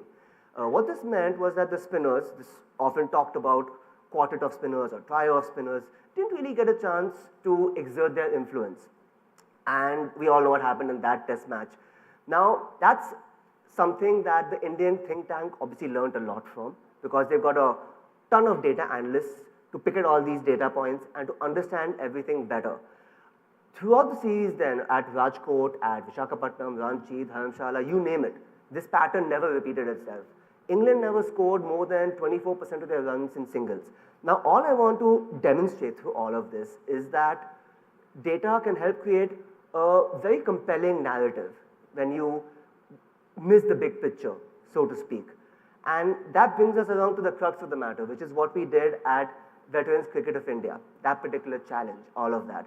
Now, you might ask, what is the Veterans Cricket of India? Well, it's this idea that was seeded in about 1996 by the late, great Chetan Chauhan, the former test opener who played with Sunil Gavaskar, if you remember correctly. Today, of course, we've got its director, who's Anand Nair, we've got its founder, who's Virendra Bhumla, and together they've championed this idea, that age is really just a number. How often has it been that we've heard of cricketers who are hitting 35, even 40, talked of in terms as if they're really over the hill in terms of their age? That they're these horses that should be put out to pasture, that they're these cowboys that should ride off into the sunset. Veterans Cricket of India looks to turn all of that on its head, and they've been at it for the best part of about 3 decades. They've held tournaments in England, Sri Lanka, West Indies, South Africa, Australia, and of course, in our very own backyard in India. But we were brought on board primarily at Marksman Media to try and create some kind of awareness for a World Cup that they had held last month in India itself. Now, by show of hands, how many of you knew that there was a World Cup for the over 60s at all in India just last month? By show of hands, anybody at all? One person did. Fantastic. So that's really the kind of problem. In a room full of, I would guesstimate, something like 75, 80, 100 people, 1% of the population really knew about this. So thank you, sir. But this is the kind of problem that we had to solve for when it came to Veterans Cricket of India. Now, of course, we ended up using a trio of the usual suspects to try and drum up interest around this. There was, of course, Twitter, there was Facebook, there was Instagram, but it took on a little bit of a life more than that. Like Mr. Ori so eloquently put in his speech that went right before mine, it couldn't have been timed better. He talked about the importance of emotional resonance in stories, the importance of authenticity, the importance of trying to connect with the consumer beyond just trying to sell a product or a service of any kind, in any shape and form. And that's what we tried to do with this. Before I really talk about how we did it, maybe some of the numbers might help a little bit. So this was essentially a month-long campaign that we did with VCI. On Twitter, it went reasonably well. We ended up creating, of course, handles for them, because you might want to joke and say that because they're over 60, they don't quite know their way around social media, and they didn't have their handles made, but that's what it was. So in the month-long campaign that did run, we saw a daily engagement on Twitter of about 15%, which went up to as much as 27% on, no surprises, on days that India played. On Facebook, things were a lot more heartening because we ended up seeing that the average was about 25% on a daily basis, going up to about 37% at its peak. Instagram did well, maybe not as well as Facebook, but well enough, where you ended up seeing something like 23% on a daily basis and about 33% at its very, very height of its powers. So how do we end up doing this essentially? What we followed is a process, a kind of a flywheel of growth that a lot of you in this room will be very, very familiar with, whether knowingly, unknowingly, a lot of you follow it. We listen to our consumers, we kind of know where they are, the kind of communities they engage in, be it Twitter, be it Instagram, be it Facebook, Reddit, any other kind of online board for that matter, and try to create emotionally resonant stories that really connected with them, which is what drove the kind of engagement we saw over the entire month for this particular World Cup that was staged in India. Then you end up drip feeding all of it, you end up trying to engage all of these users, all of these consumers, and to get them to become brand advocates. That creates a kind of self-perpetuating virtuous cycle of growth because they then rope in everybody else, they talk about all of this. What it really all boils down to at the end of the day is that we need to be on the cricket pitch or off it, you need to just be true to yourself. You need to know what makes you you and stick to it, come what may, because through that you can achieve success and of course greatness on and off the pitch. That said, you will find in a short while that some of my colleagues will be passing out some forms because we want to get to know all of you better.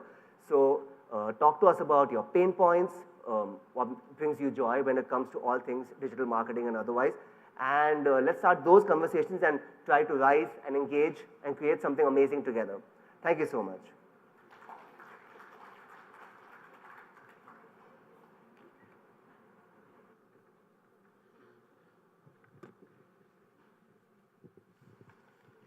Thank you so very much. And my wonderful audience, I would love for you to put your hands together right after the thought that he shared with us. And at this moment, we also wanted to bring to you yet another fantastic story of a brand that decided to break the mold into something which is different. Yes, they wanted to create something very different and not just join the ad herd, which is why they dropped off that but created a music video on YouTube instead, which became hugely popular, touching nearly 2.8 million views on YouTube and a collective reach of 16 million on Instagram and Facebook. I'm sure all of you would love to share what is it that they created. Let's take a look through this audiovisual. It's time for freedom like never before. The freedom to flex, the freedom to breathe, freedom to express. So come experience the freedom to move with Neo Stretch, the world's best four-way stretch fabric. So I just called my friend and she's not picking up.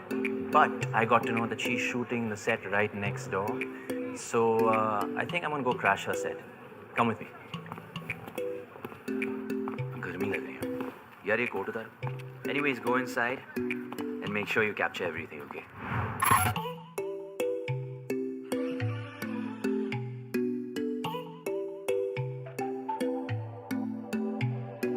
याद है हर वो पल 'cause moments live forever.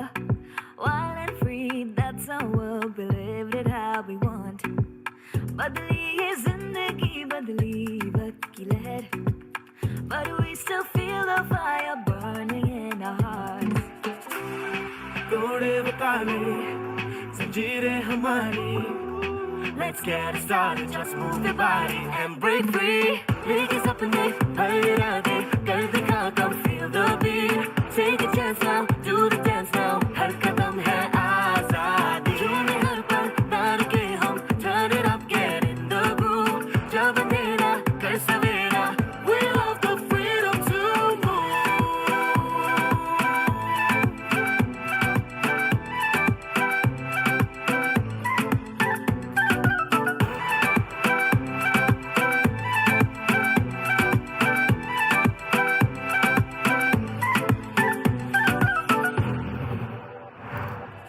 Make your own sound, break some new ground, shake up the town. Shake it up, shake it up. Rhythm का दोष है, दिल में जो जोश है, तो पूरे होश में get up on your feet.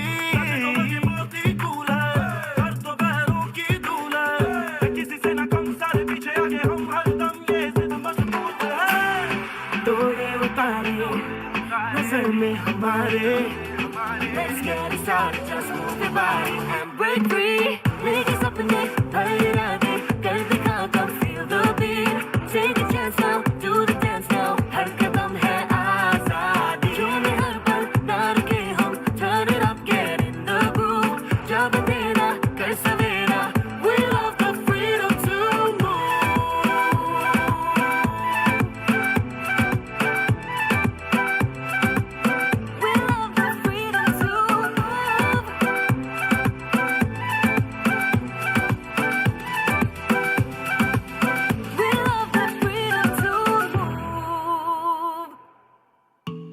Neo Stretch, the world's best four-way stretch fabric. Let's hear a round of applause. Well, that was Tiger Shroff, not just endorsing Neo Stretch from the Dornier Group, but also dancing to the rhythm and showcasing the stretch that Neo Stretch truly brings about. And that is what makes me share this fantastic journey with all of you. We believe that the journey of brand and their trust and the journey of the relationship with consumers isn't something that happens overnight. You need to gain their trust. You need to gain their love. You need to make sure that their affections are with you. And the entire storytelling agenda behind it all is something that revolves around one thing. How much does your audience or how much do your consumers love you? How much do they trust you? On this spectacular note, I'm now about to present to you a performer who has been loved by his audience in all the roles that he has showcased. He has presented his roles in over 100 movies, been a part of the industry for so very long, is known to be a legendary cinematic performer.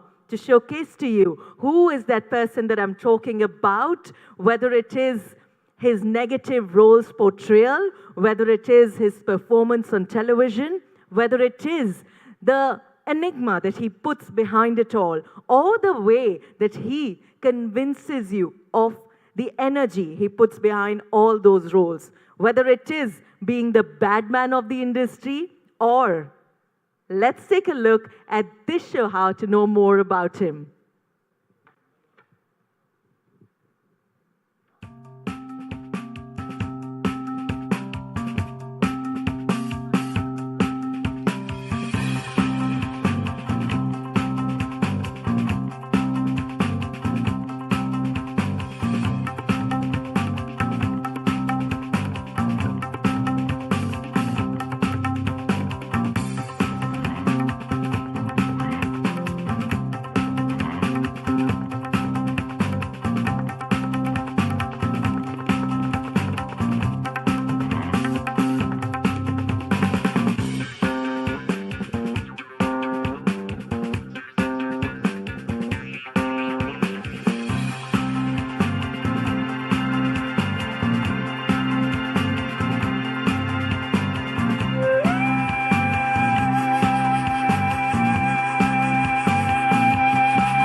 So you're the one who's sleeping with my wife.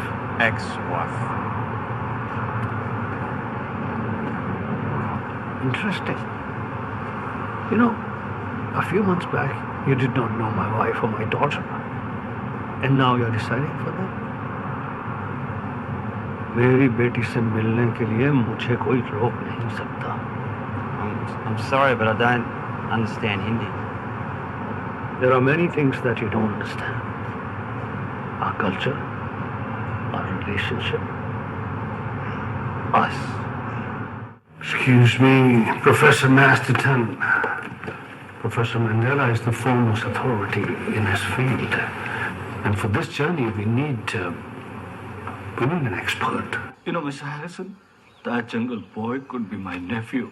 C'est trop dangereux. Et surtout, maintenant tu connais nos plans. Mother is worried about you, and she would feel a lot better if you came and stayed with me till I find you an apartment. Perhaps you should create a situation where could I be so bold as to ask you to dance? I'd be delighted. More shopping? Yes, for my home. Karen, I love him. He's my son. You love him? Really? I'm sorry to say, but you are a self-centered person. Do you even know how much Rob cares about you? He was so happy for you and Rapinder, and all you wanted was a manager.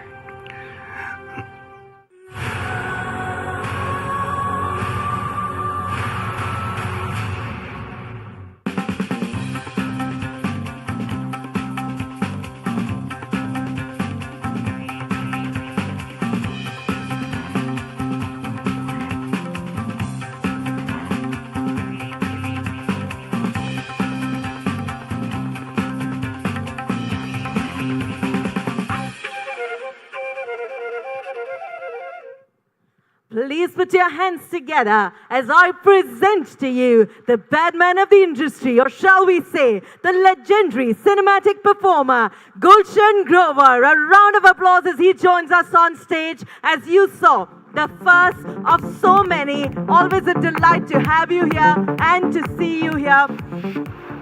Thank you so very much and welcome to this absolutely brilliant evening. I feel that this evening, our audience, they all have so much to learn from you, whether it is what and how you put that energy behind your characters, and I'm sure a story to weave together for it. So, sir, I'd like to ask you something very, very interesting out here, which is, what is the process that you go through behind putting all that energy, that enigma into the roles that you portray? And how is it that brand builders here can actually learn from that process that you undertake? Good evening, everyone. First of all, I'm extremely delighted and happy to be here. Come here to applaud, learn, and also congratulate you on your tremendous achievements. I mean, I'm an actor, performer, a brand, a name. But this is one area to sustain a brand, to be a brand, to continue to be relevant is extremely difficult, especially in my profession. Some of you, most of you, who are going to be honored tonight have done collaborations to brands that are sizzling. I'm really looking forward to, I heard one experience, I'm looking forward to hearing experiences and very, very eager to learn. Although I come from a commerce background, I'm from Shriram College of Commerce, MCom. If I was not an actor, I'd be probably now chairman of some multinational. And some of my college classmates, batchmates are successful in diverse fields. Justice Arjun Sikri was not only my classmate, was also my benchmate. Ryan Karanjewala, Minister Vijay Goel, Rajat Sharma, Sunil Sethi, so many other achievers who are doing excellent in diverse fields were my classmates or batchmates. I decided to not pursue a career based on academics, but decided to chase a dream based on my fascination for art.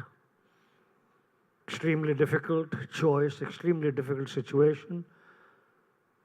Grateful to God, blessings, and my hard work. Within no time, I created a brand called Bad Man. It was a very intentional decision.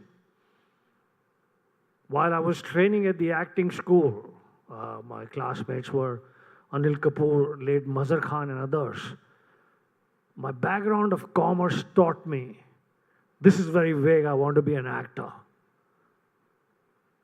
There's a certain area that you have to specialize in. There's a certain area that you have to have a recall value, like भाई साहब Colgate देना, वो Surf दे दो, उस box का brand अब change हो गया, कुछ भी हो सकता है, लेकिन people say Colgate dena, and they may take close-up or other toothpaste. So I had to create a brand that when I come on screen, they know for sure there's going to be problems, there's going to be difficulties for the hero.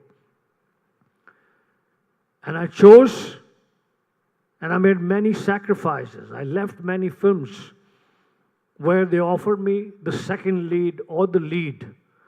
I needed the money. I needed the assurance that I will be in the film business, but I said no to those films to continue to make my brand of Bad Man more stronger. It worked for me. I don't know if it worked for others, but it worked very well for me. When I became successful, and I said, I want to take my craft to the next level, I'm going to try and work in international films in Hollywood. It was a difficult decision, very difficult. When you become a star, things get done. You just show up on the set, you do your best, you get paid, you get adulation, love, everything. To show up in a new country, I'm talking about when there was no internet, no Google, nothing. You have to go to them and say, I'm an actor from India, I'm extremely successful in India, I would like to work in your Hollywood film. Now it's easy, you can Google and you can see how successful you are, how popular you are. You can see your work, you can see you at social circumstances. But when there wasn't any internet, it was not possible. I'll finish this in a second. I just want to emphasize the point. They said, Carlson, if you want to work in Hollywood, you have to get a green card, you have to live here in Los Angeles, and be available to us for auditions. I wasn't fighting with them, but I reasoned it out with them. If Jean Reno from France can work in French films, come to Hollywood, work in a film and go back to France. If Hugh Grant, a British actor, can work in British films, work in Hollywood and go back, Nicole Kidman from Australia, Harvey Bardem from Spain, Antonio Banderas, Salma Hayek, so many other Eastern European actors worked in their films, came and did a part in Hollywood and went back. Why should it be different for an Indian actor? My reasoning, persisting, explaining to them, exposing them by VHS to the wonderful Indian cinema, slowly, gradually worked. Today, I'm proud of the fact that I created a mud path between Bollywood and Hollywood, and I'm proud of the fact that mud path is being followed and cemented by my wonderful colleagues, whether it is Priyanka Chopra, late Irfan Khan, Amitabh Bachchan, Anupam Kher, Anil Kapoor, Deepika Padukone, and so many others. All this because somewhere I understood some part of brand building. It was easy then. It's very difficult today. So therefore, all of you, brand makers, thinkers, collaborators, your thoughts, your achievements, and how you are dealing with when it's so difficult to register. Just one person knew that there was a Legends World Cup. I mean, I'm very sure, it was advertised and they were saying that they were on Twitter and everything.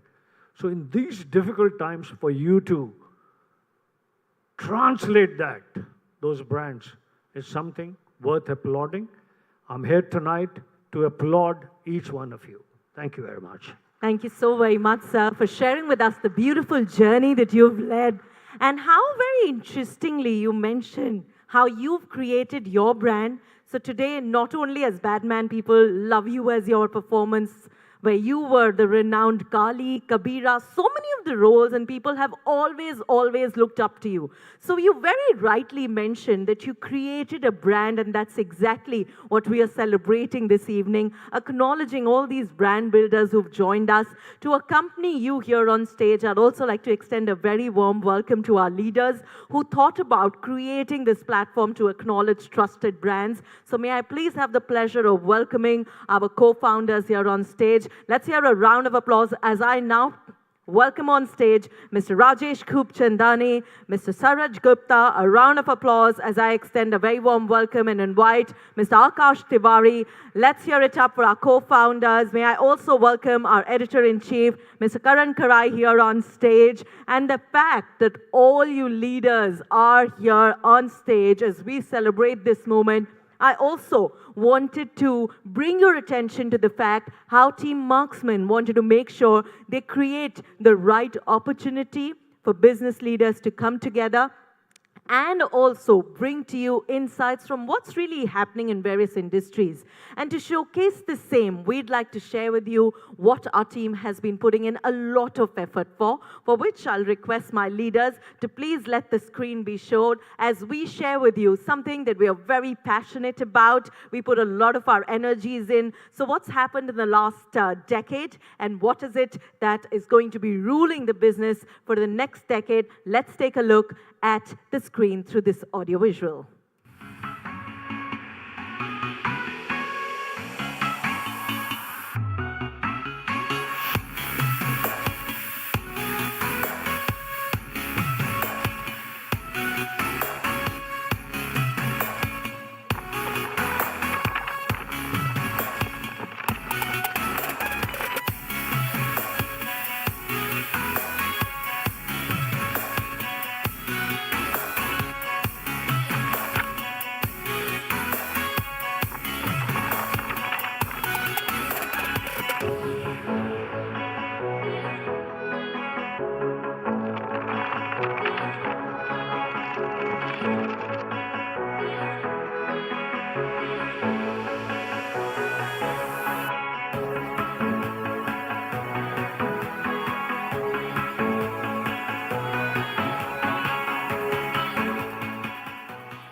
Let's hear a round of applause for In Focus by Marksman Daily. And I would love to present each of our dignitaries here on stage with their personal copies and the same for our audience for a photo opportunity. So may I please request each of you to hold on to the cover and create this absolutely legendary moment out here as we celebrate this very special edition of ours. Lots and lots of hard work has been in it, and we are assuring you each with your personal copy, we hope you enjoy it.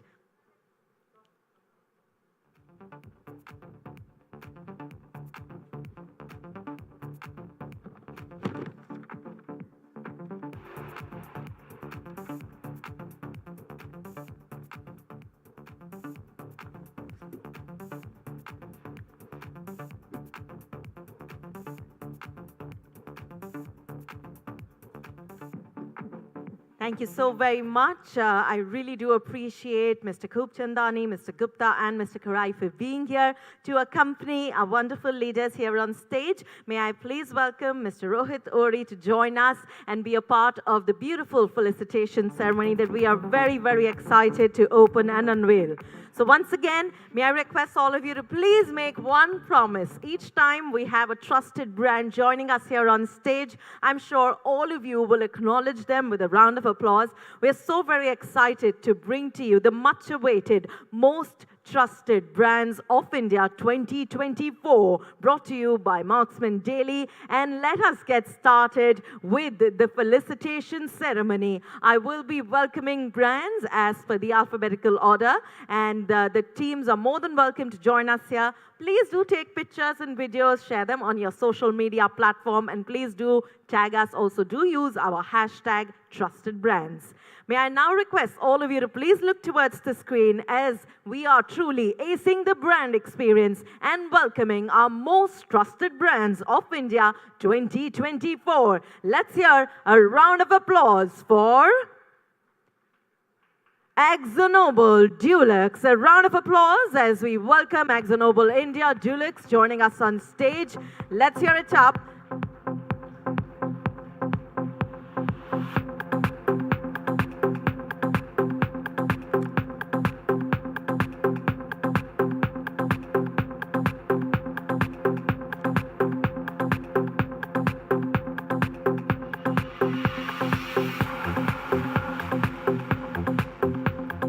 Requesting my wonderful audience to please put their hands together as we congratulate AkzoNobel India Dulux. Let us hear a round of applause as we congratulate Apsara by Hindustan Pencils in Stationery.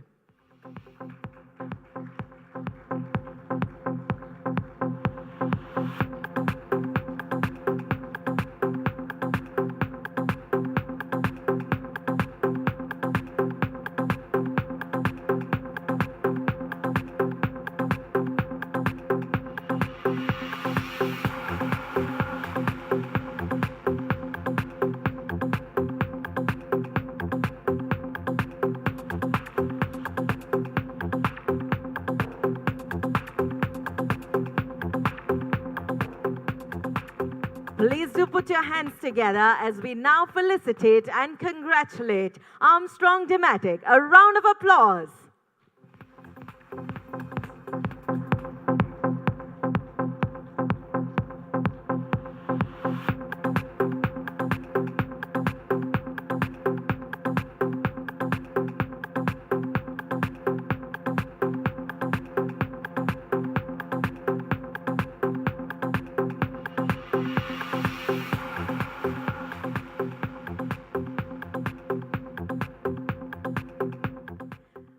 Our best wishes to you, sir.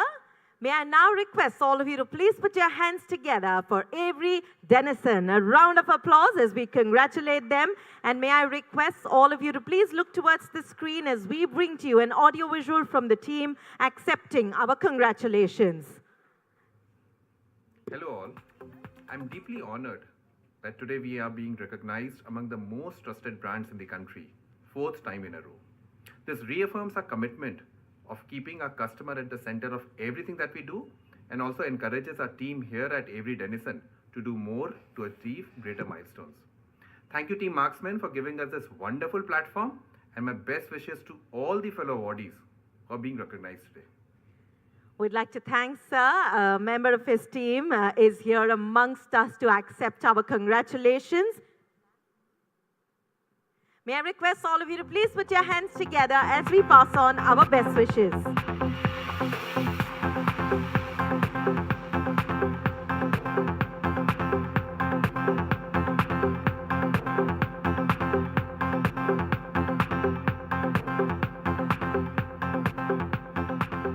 It is time we bring to you yet another most trusted brand. Please put your hands together for Birla HIL Pipes.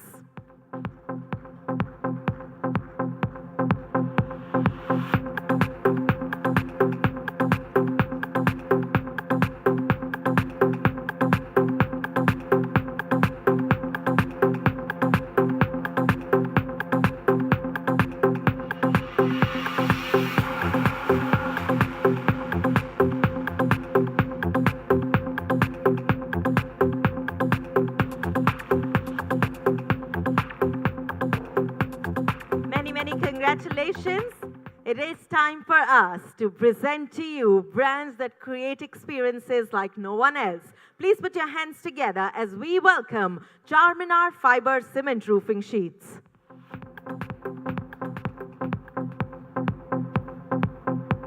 I would love to see the energy and the vibe that my audience has. Thank you.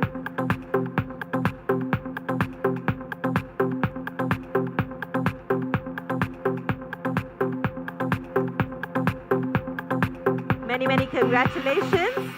It is now time for us to acknowledge and congratulate Chola MS General Insurance.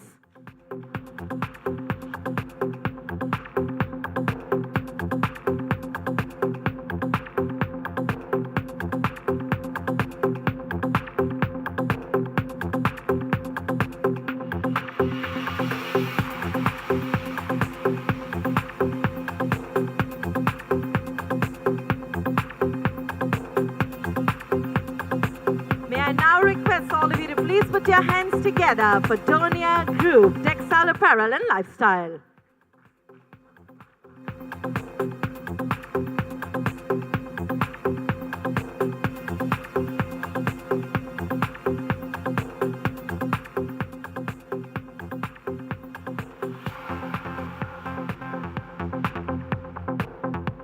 I would love for all my wonderful brands to stay back for a group photograph a little later, where we would love for all of you to join us on stage with the beautiful trophies. For now, please put your hands together as we present you yet another one of our wonderful brands. Please welcome Durashine by Tata BlueScope Steel.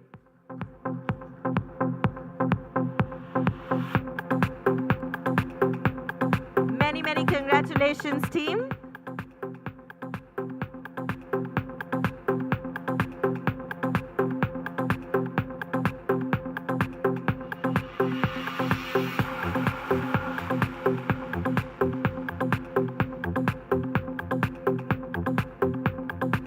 When we're talking about authenticity, credibility, and expertise, and presenting to you our most trusted brands for the year 2024, may I request all of you to please put your hands together as we extend a very warm welcome and request Elegant Steel and the team to please join us on stage.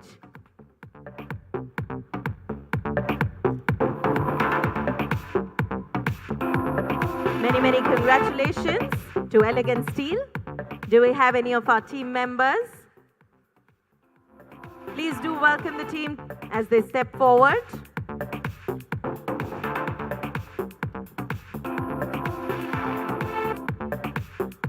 Well, in that case, we'd like to move on. May I request all of you to please put your hands together as we present to you our most trusted brand for 2024, Godrej Interior.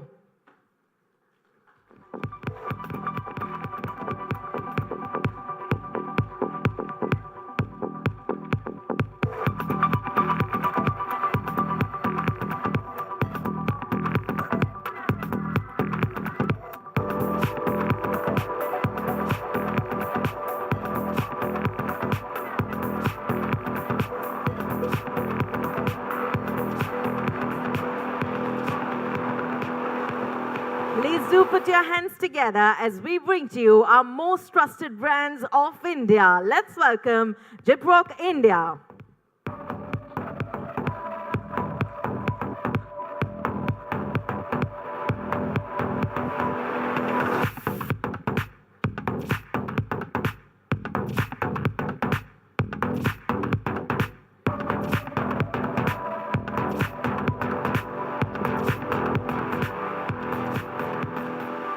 Taking the Walk of Fame up next is Headache India. A round of applause for my wonderful audience right here as the team steps forward to accept our congratulations. For all those of our wonderful brands here who are taking pictures, we would love for you to share them on your social media. Please do remember to tag us using our hashtag #TrustedBrands. Many, many congratulations to you and the entire team. What a pleasure to have you join us. May I now request all of you to please put your hands together as taking the Walk of Fame up next is Himalaya Baby Care.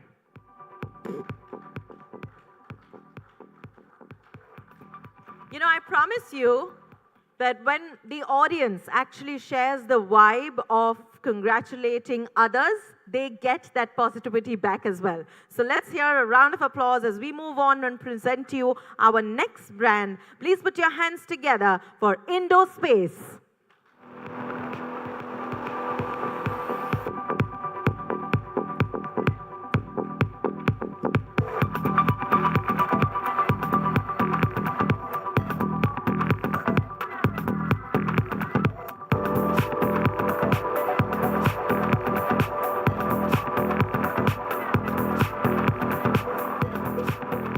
Please put your hands together, weaving yet another brand story. Let's welcome Johnson's Baby.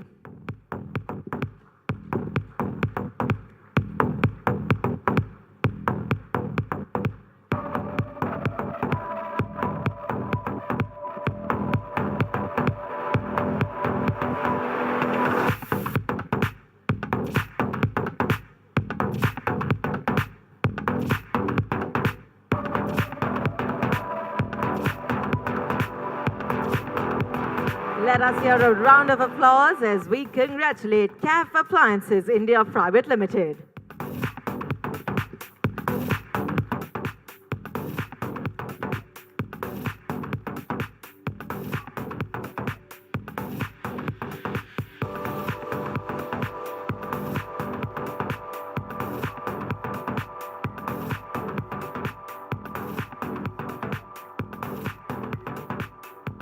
Many, many congratulations to the team for creating the brand experience that their customers today trust.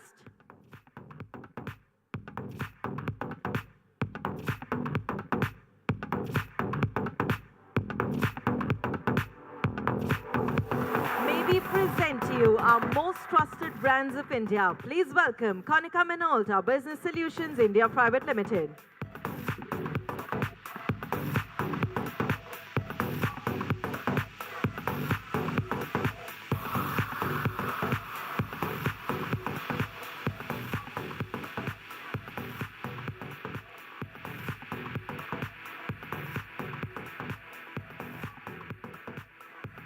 Many, many congratulations.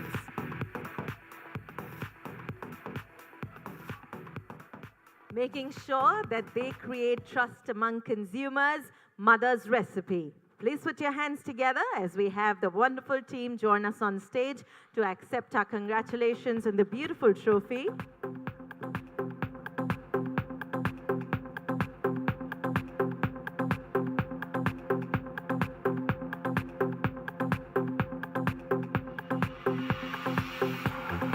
Once again, a reminder to all of you brands who are accepting the trophies to please stay back till the end of the evening. We would love to take all of you in the same frame and capture a beautiful group picture for all our portals. Many, many congratulations as we talk about authenticity, about creativity, and about expertise, presenting to you our most trusted brands of India. Please welcome Muthoot Fincorp Limited.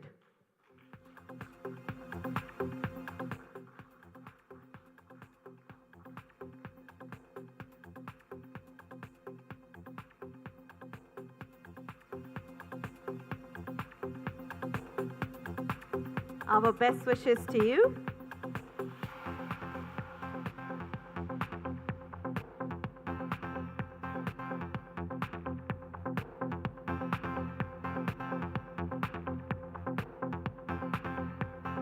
It is now time for us to invite and welcome on stage Muthoot Homefin India Limited. Many, many congratulations to the team. I love the numbers, the strength that you all are showing, for which I think double the applause is everybody. Let's hear it up for them, please.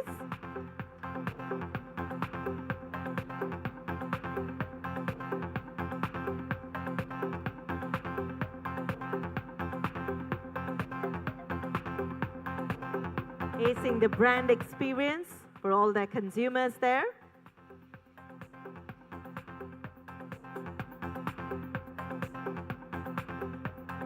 Just a reminder to our wonderful guests, please do remember to share with the world how we are celebrating trusted brands right here. And do remember to tag us using our hashtag trusted brands. Wonderful to have the team up here on stage, and many congratulations.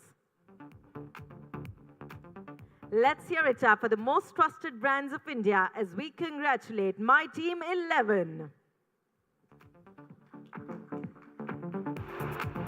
Well, we'd like to move on and extend a very warm welcome to yet another trusted brand. Please put your hands together for Natural Remedies Human Health Business.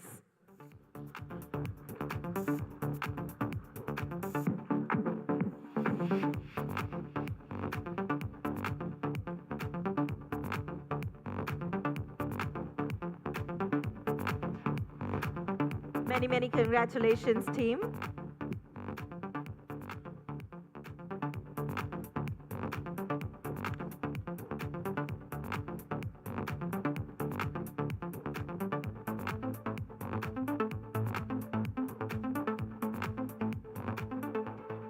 May I request all of you to please put your hands together for yet another trusted brand. Let's hear it up for No Scars from the House of Talk Pharma.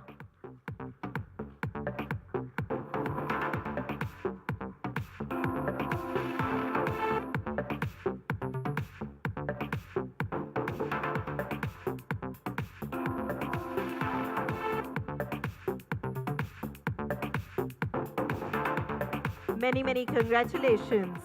Well, we're talking about credibility, we're talking about expertise, we're talking about acing the brand game and celebrating the most trusted brands out here. Please put your hands together for Pankaja Kasturi Herbals India Private Limited.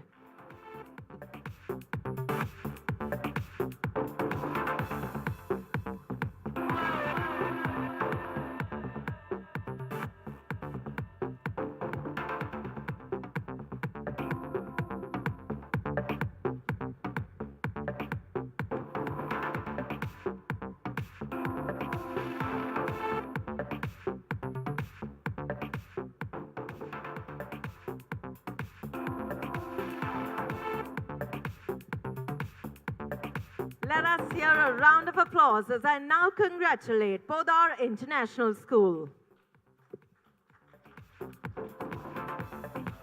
Many, many congratulations. Podar Education Network, the team is here to accept our best wishes.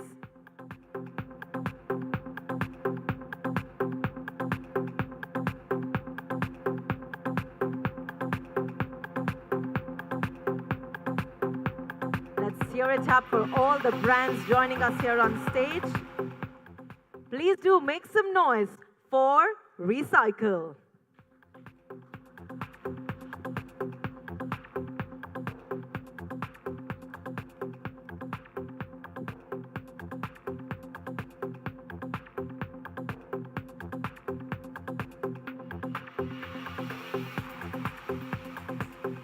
Our best wishes to you.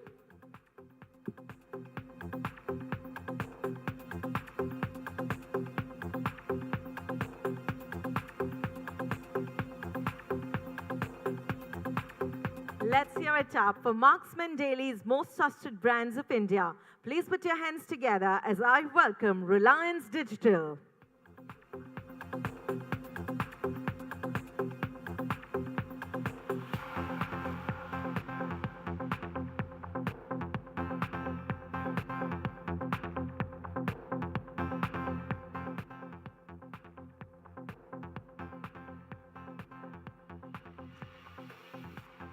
Well, we'd like to pass on our best wishes to the team as they couldn't join us. May I now request all of you to please welcome Roynak India Limited. Many, many congratulations to yet another brand that has always won hearts of their consumers. One of our most trusted brands joining us here on stage as they are acing the brand experience. Congratulations.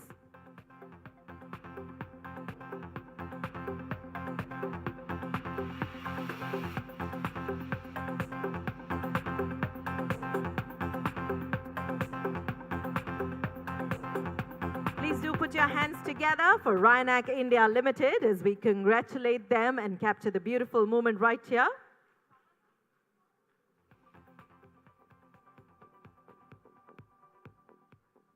Please put your hands together as we now congratulate Sher Khan Limited.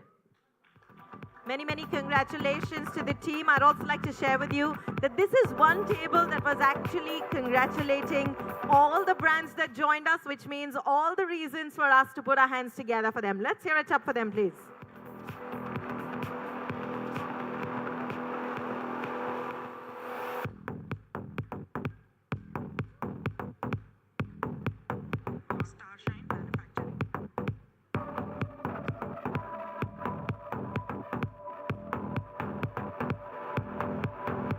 Congratulations and thank you for being here. May I now request my wonderful audience to please put their hands together as I congratulate Shirdi Sai Electricals.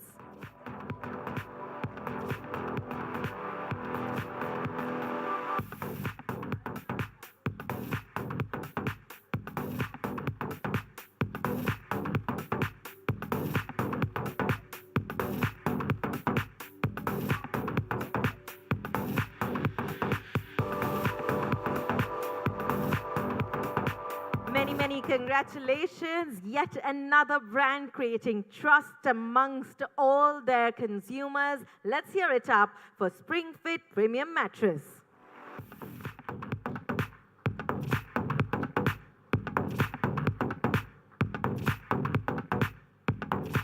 I'd like to request all our guests to please be with us a little while longer. We have a group photograph a little later for which we would love to see all of you join us on stage with your beautiful trophies. So please do bear with us for a little while longer. We've almost reached the finale.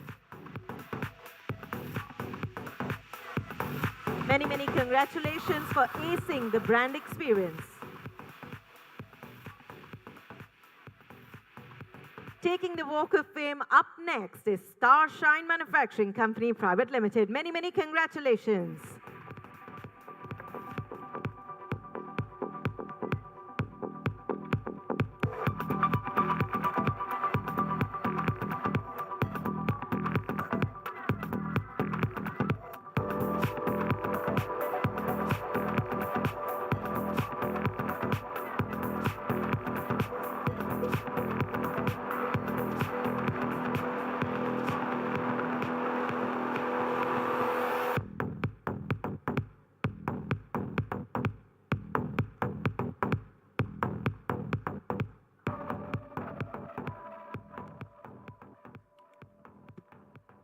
Let's make some noise as we now congratulate US Polo ASSN. Our best wishes to the fantastic team.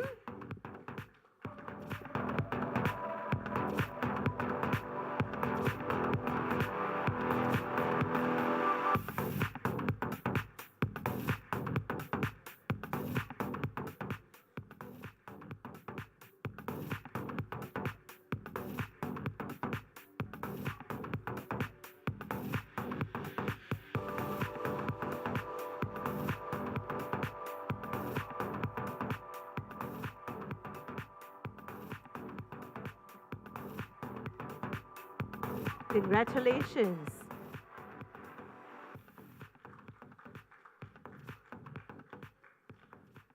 Thank you so much for joining us and acing the brand experience just right. May we present to you our most trusted brands of India. Let's hear it up for Tata Motors, Torchbearers of Trust.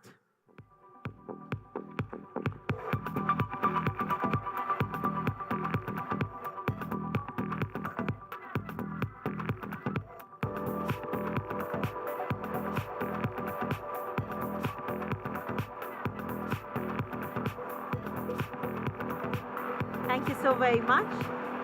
May I request all of you to please put your hands together for Tata Structura.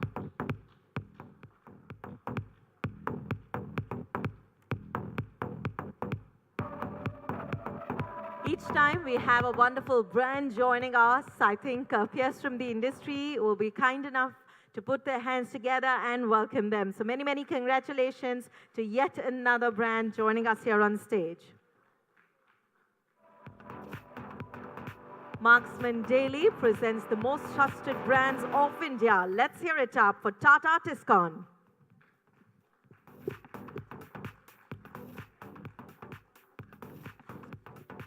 Congratulations, team, on acing the brand experience for your customers and creating all that trust. I'd like to remind all of you all to please stay with us a little longer. We are about to welcome you all on stage with those trophies for a group photograph. Congratulations. Please put your hands together as we bring to you yet another fantastic brand right here on stage. Let's hear it up for Tata Vyron.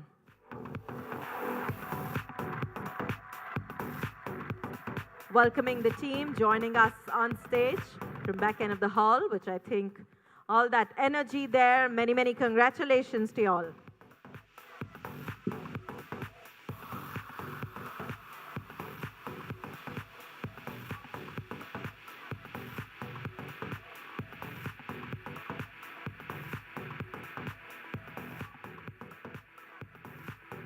It's time for us at Marksman Daily to present to you the most trusted brands of India. Please do put your hands together as we now congratulate Thrive.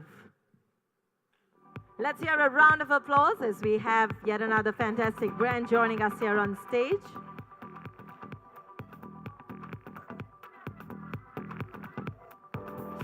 So we're looking forward to seeing that picture going on your social media platform. Please feel free to head to your Twitter, your Instagram, your Facebook accounts. Share with the world how you're getting acknowledged right here of being one of the most trusted brands. Please put your hands together as we bring to you Turtle Limited.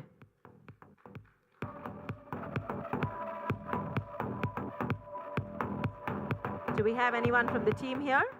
Well, in that case, we'd like to move on. It's time for us to congratulate TVS Motor Company.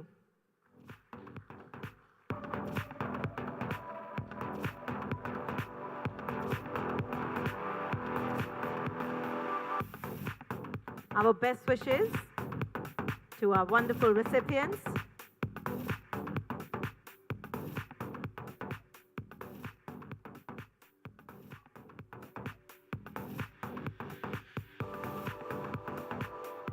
Marksman Daily presents Most Trusted Brands of India 2024. Please put your hands together for Ultratech Cement.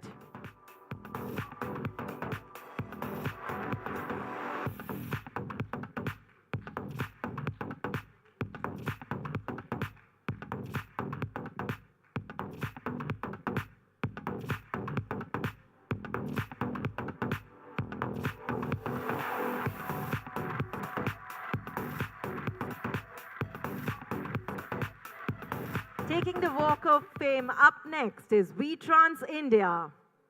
Many, many congratulations.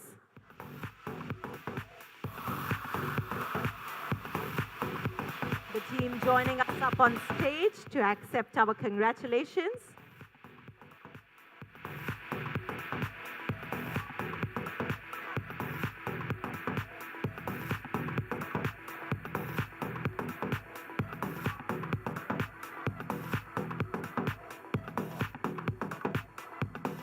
Well, we're talking about acing the brand experience here with some of the most trusted brands joining us here on stage. Please put your hands together for Vijaya Diagnostic Center Limited.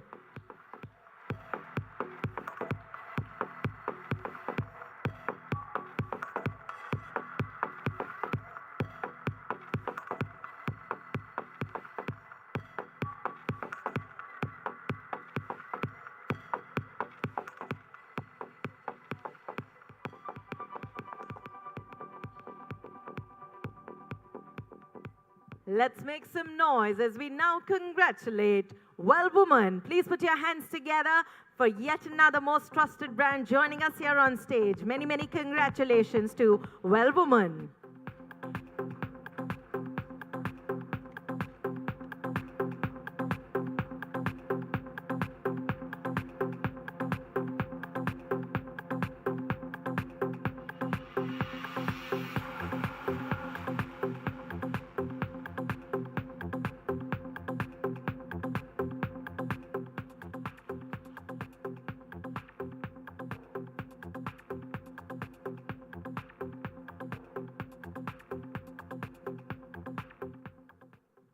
Many, many congratulations. And may I request for all of you to please put your hands together for all the wonderful brands that we've acknowledged here on stage. In the next couple of minutes, I'll be inviting you on stage for a group photograph. But before that, let me take a moment and thank Mr. Ori for his very kind presence here.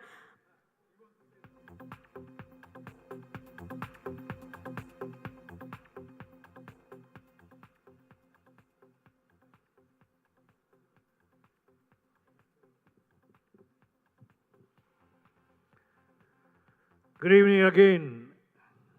Talking about brands and honoring and presenting the awards to some of the most fantastic brands. I'd like to share with you, here is an unusual brand. In film, आप record कर रही हैं ना? नमस्कार, धन्यवाद. In film, थोड़ा audience की तरफ भी घुमाइए, वहां से घुमा के इधर लाइए. अब यहाँ से वहाँ से इधर आइए. In film Ram Lakhan, every time I appeared on screen, I would say, bad man, bad man. Now today, how an art and commerce have come together. One of the largest herbal products making company, Divisa Herbal, has launched a brand called Bad Man.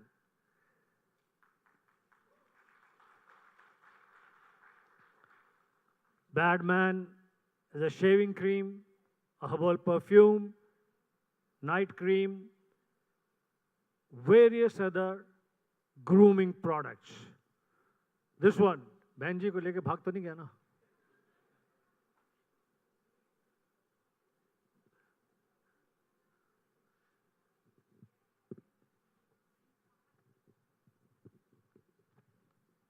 This is Bad Man herbal perfume by Divisa Herbal, which has Dr. Ortho and various other very successful brands, in partnership with my son Sanjay Grover. So I'm not just endorsing this. I have a stake in the brand, and I have tremendous participation and contribution in the brand. It is the first time an actor is not endorsing or doing an ad film for a brand. The actor is part of the profit and losses. It is taking inspiration from some of these wonderful brands that you guys represent and have worked and continue to working so hard for. There will be time when many, many actors will have their own brands. So here is Bad Man that I would like to present to you. Please, aaiye sir.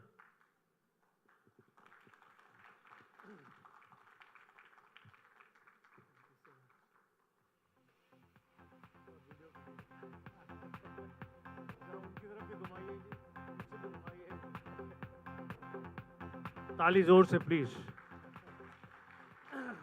हमारी तरफ घुमा दीजिए जल्दी से.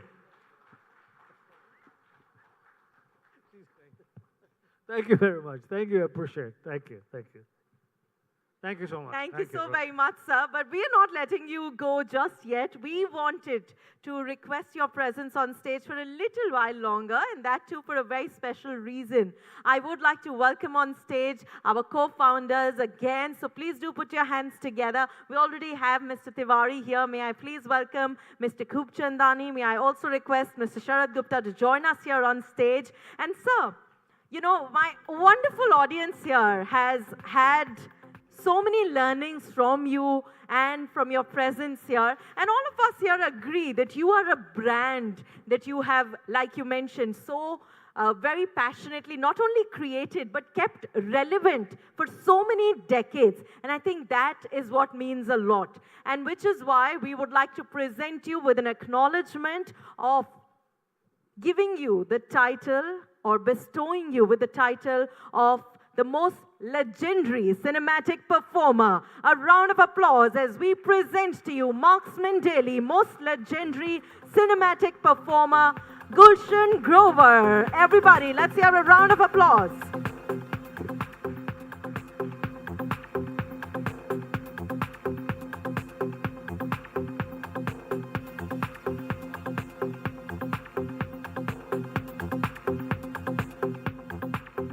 May I now request all of you to please put your hands together and welcome all the brands who have received the trophy on stage. Please carry your trophies and please do make sure that you take a position on the steps so that we can see all of you, and please don't carry the certificates, only carry the trophies. May I request all of you to join us on stage. All the brands who just were felicitated to join us on stage with the trophy for a group picture along with our presenter, along with Gulshan Grover. And we look forward to this picture going on your social media platforms. We will also be taking a team picture after this.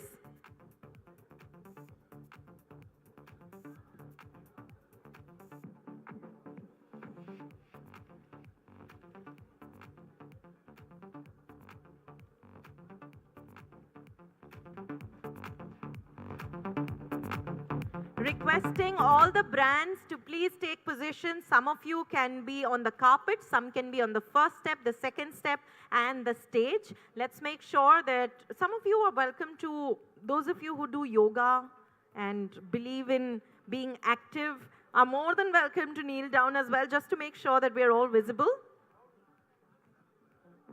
Or maybe we can have at least 2 members from all the teams to represent.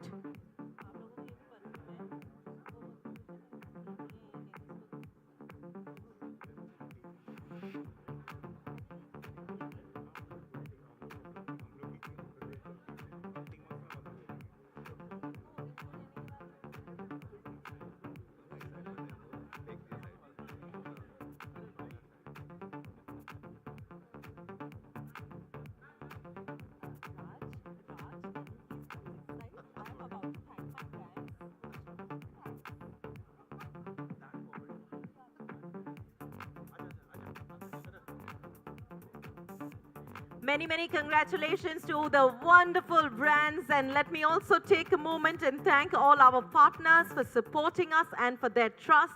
I'd like to thank our media partner Daily Hunt and live webcast partner 24 Frames Digital. May I also thank our glamour partner Mastery School of Beauty, and I'm sure all our partners will be more than happy to connect with you.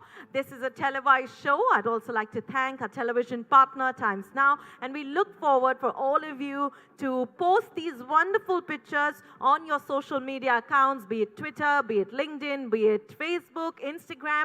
Please do remember to tag us, Marksman Daily, and we are the Marksman Network team. And after this group photograph, may I now request Team Marksman Network to please step on stage for a group photograph with our wonderful personality, Gulshan Grover.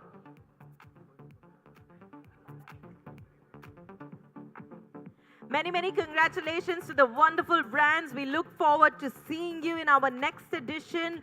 On behalf of the entire team, this is Isha Bhalla thanking you for joining us. May I request Team Marksman to please join us on stage for a group photograph. Our wonderful team to please step forward. Karan Karai, Ramya, taking a lead in the wonderful putting together.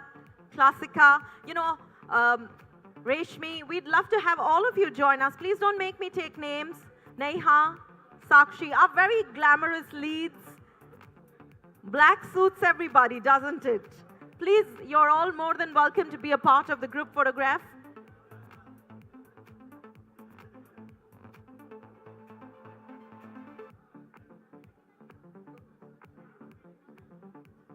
May I please request Team Marksman to join us on stage next?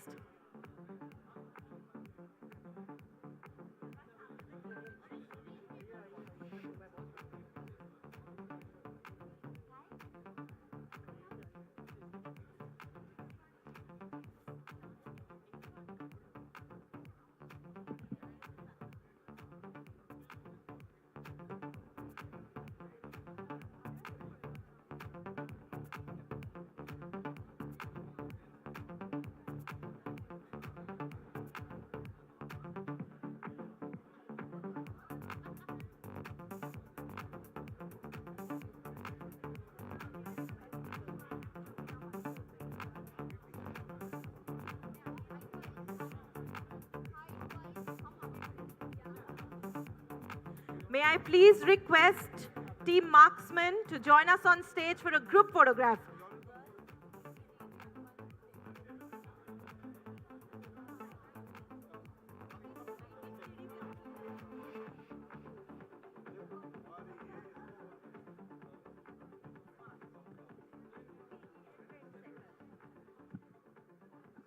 May I request all of you to please join us for a team photograph, Team Marksmen.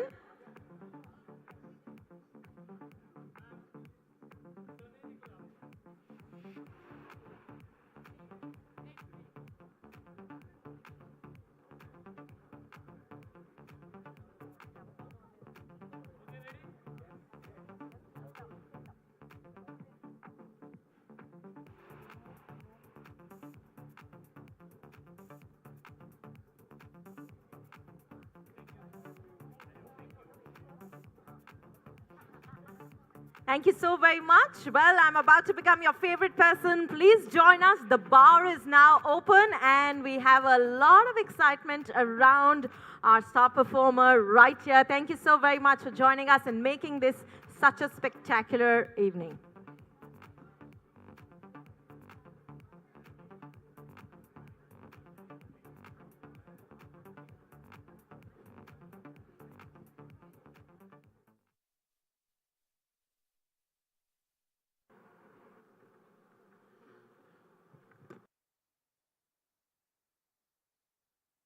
Together right after the thought that he shared with us. And at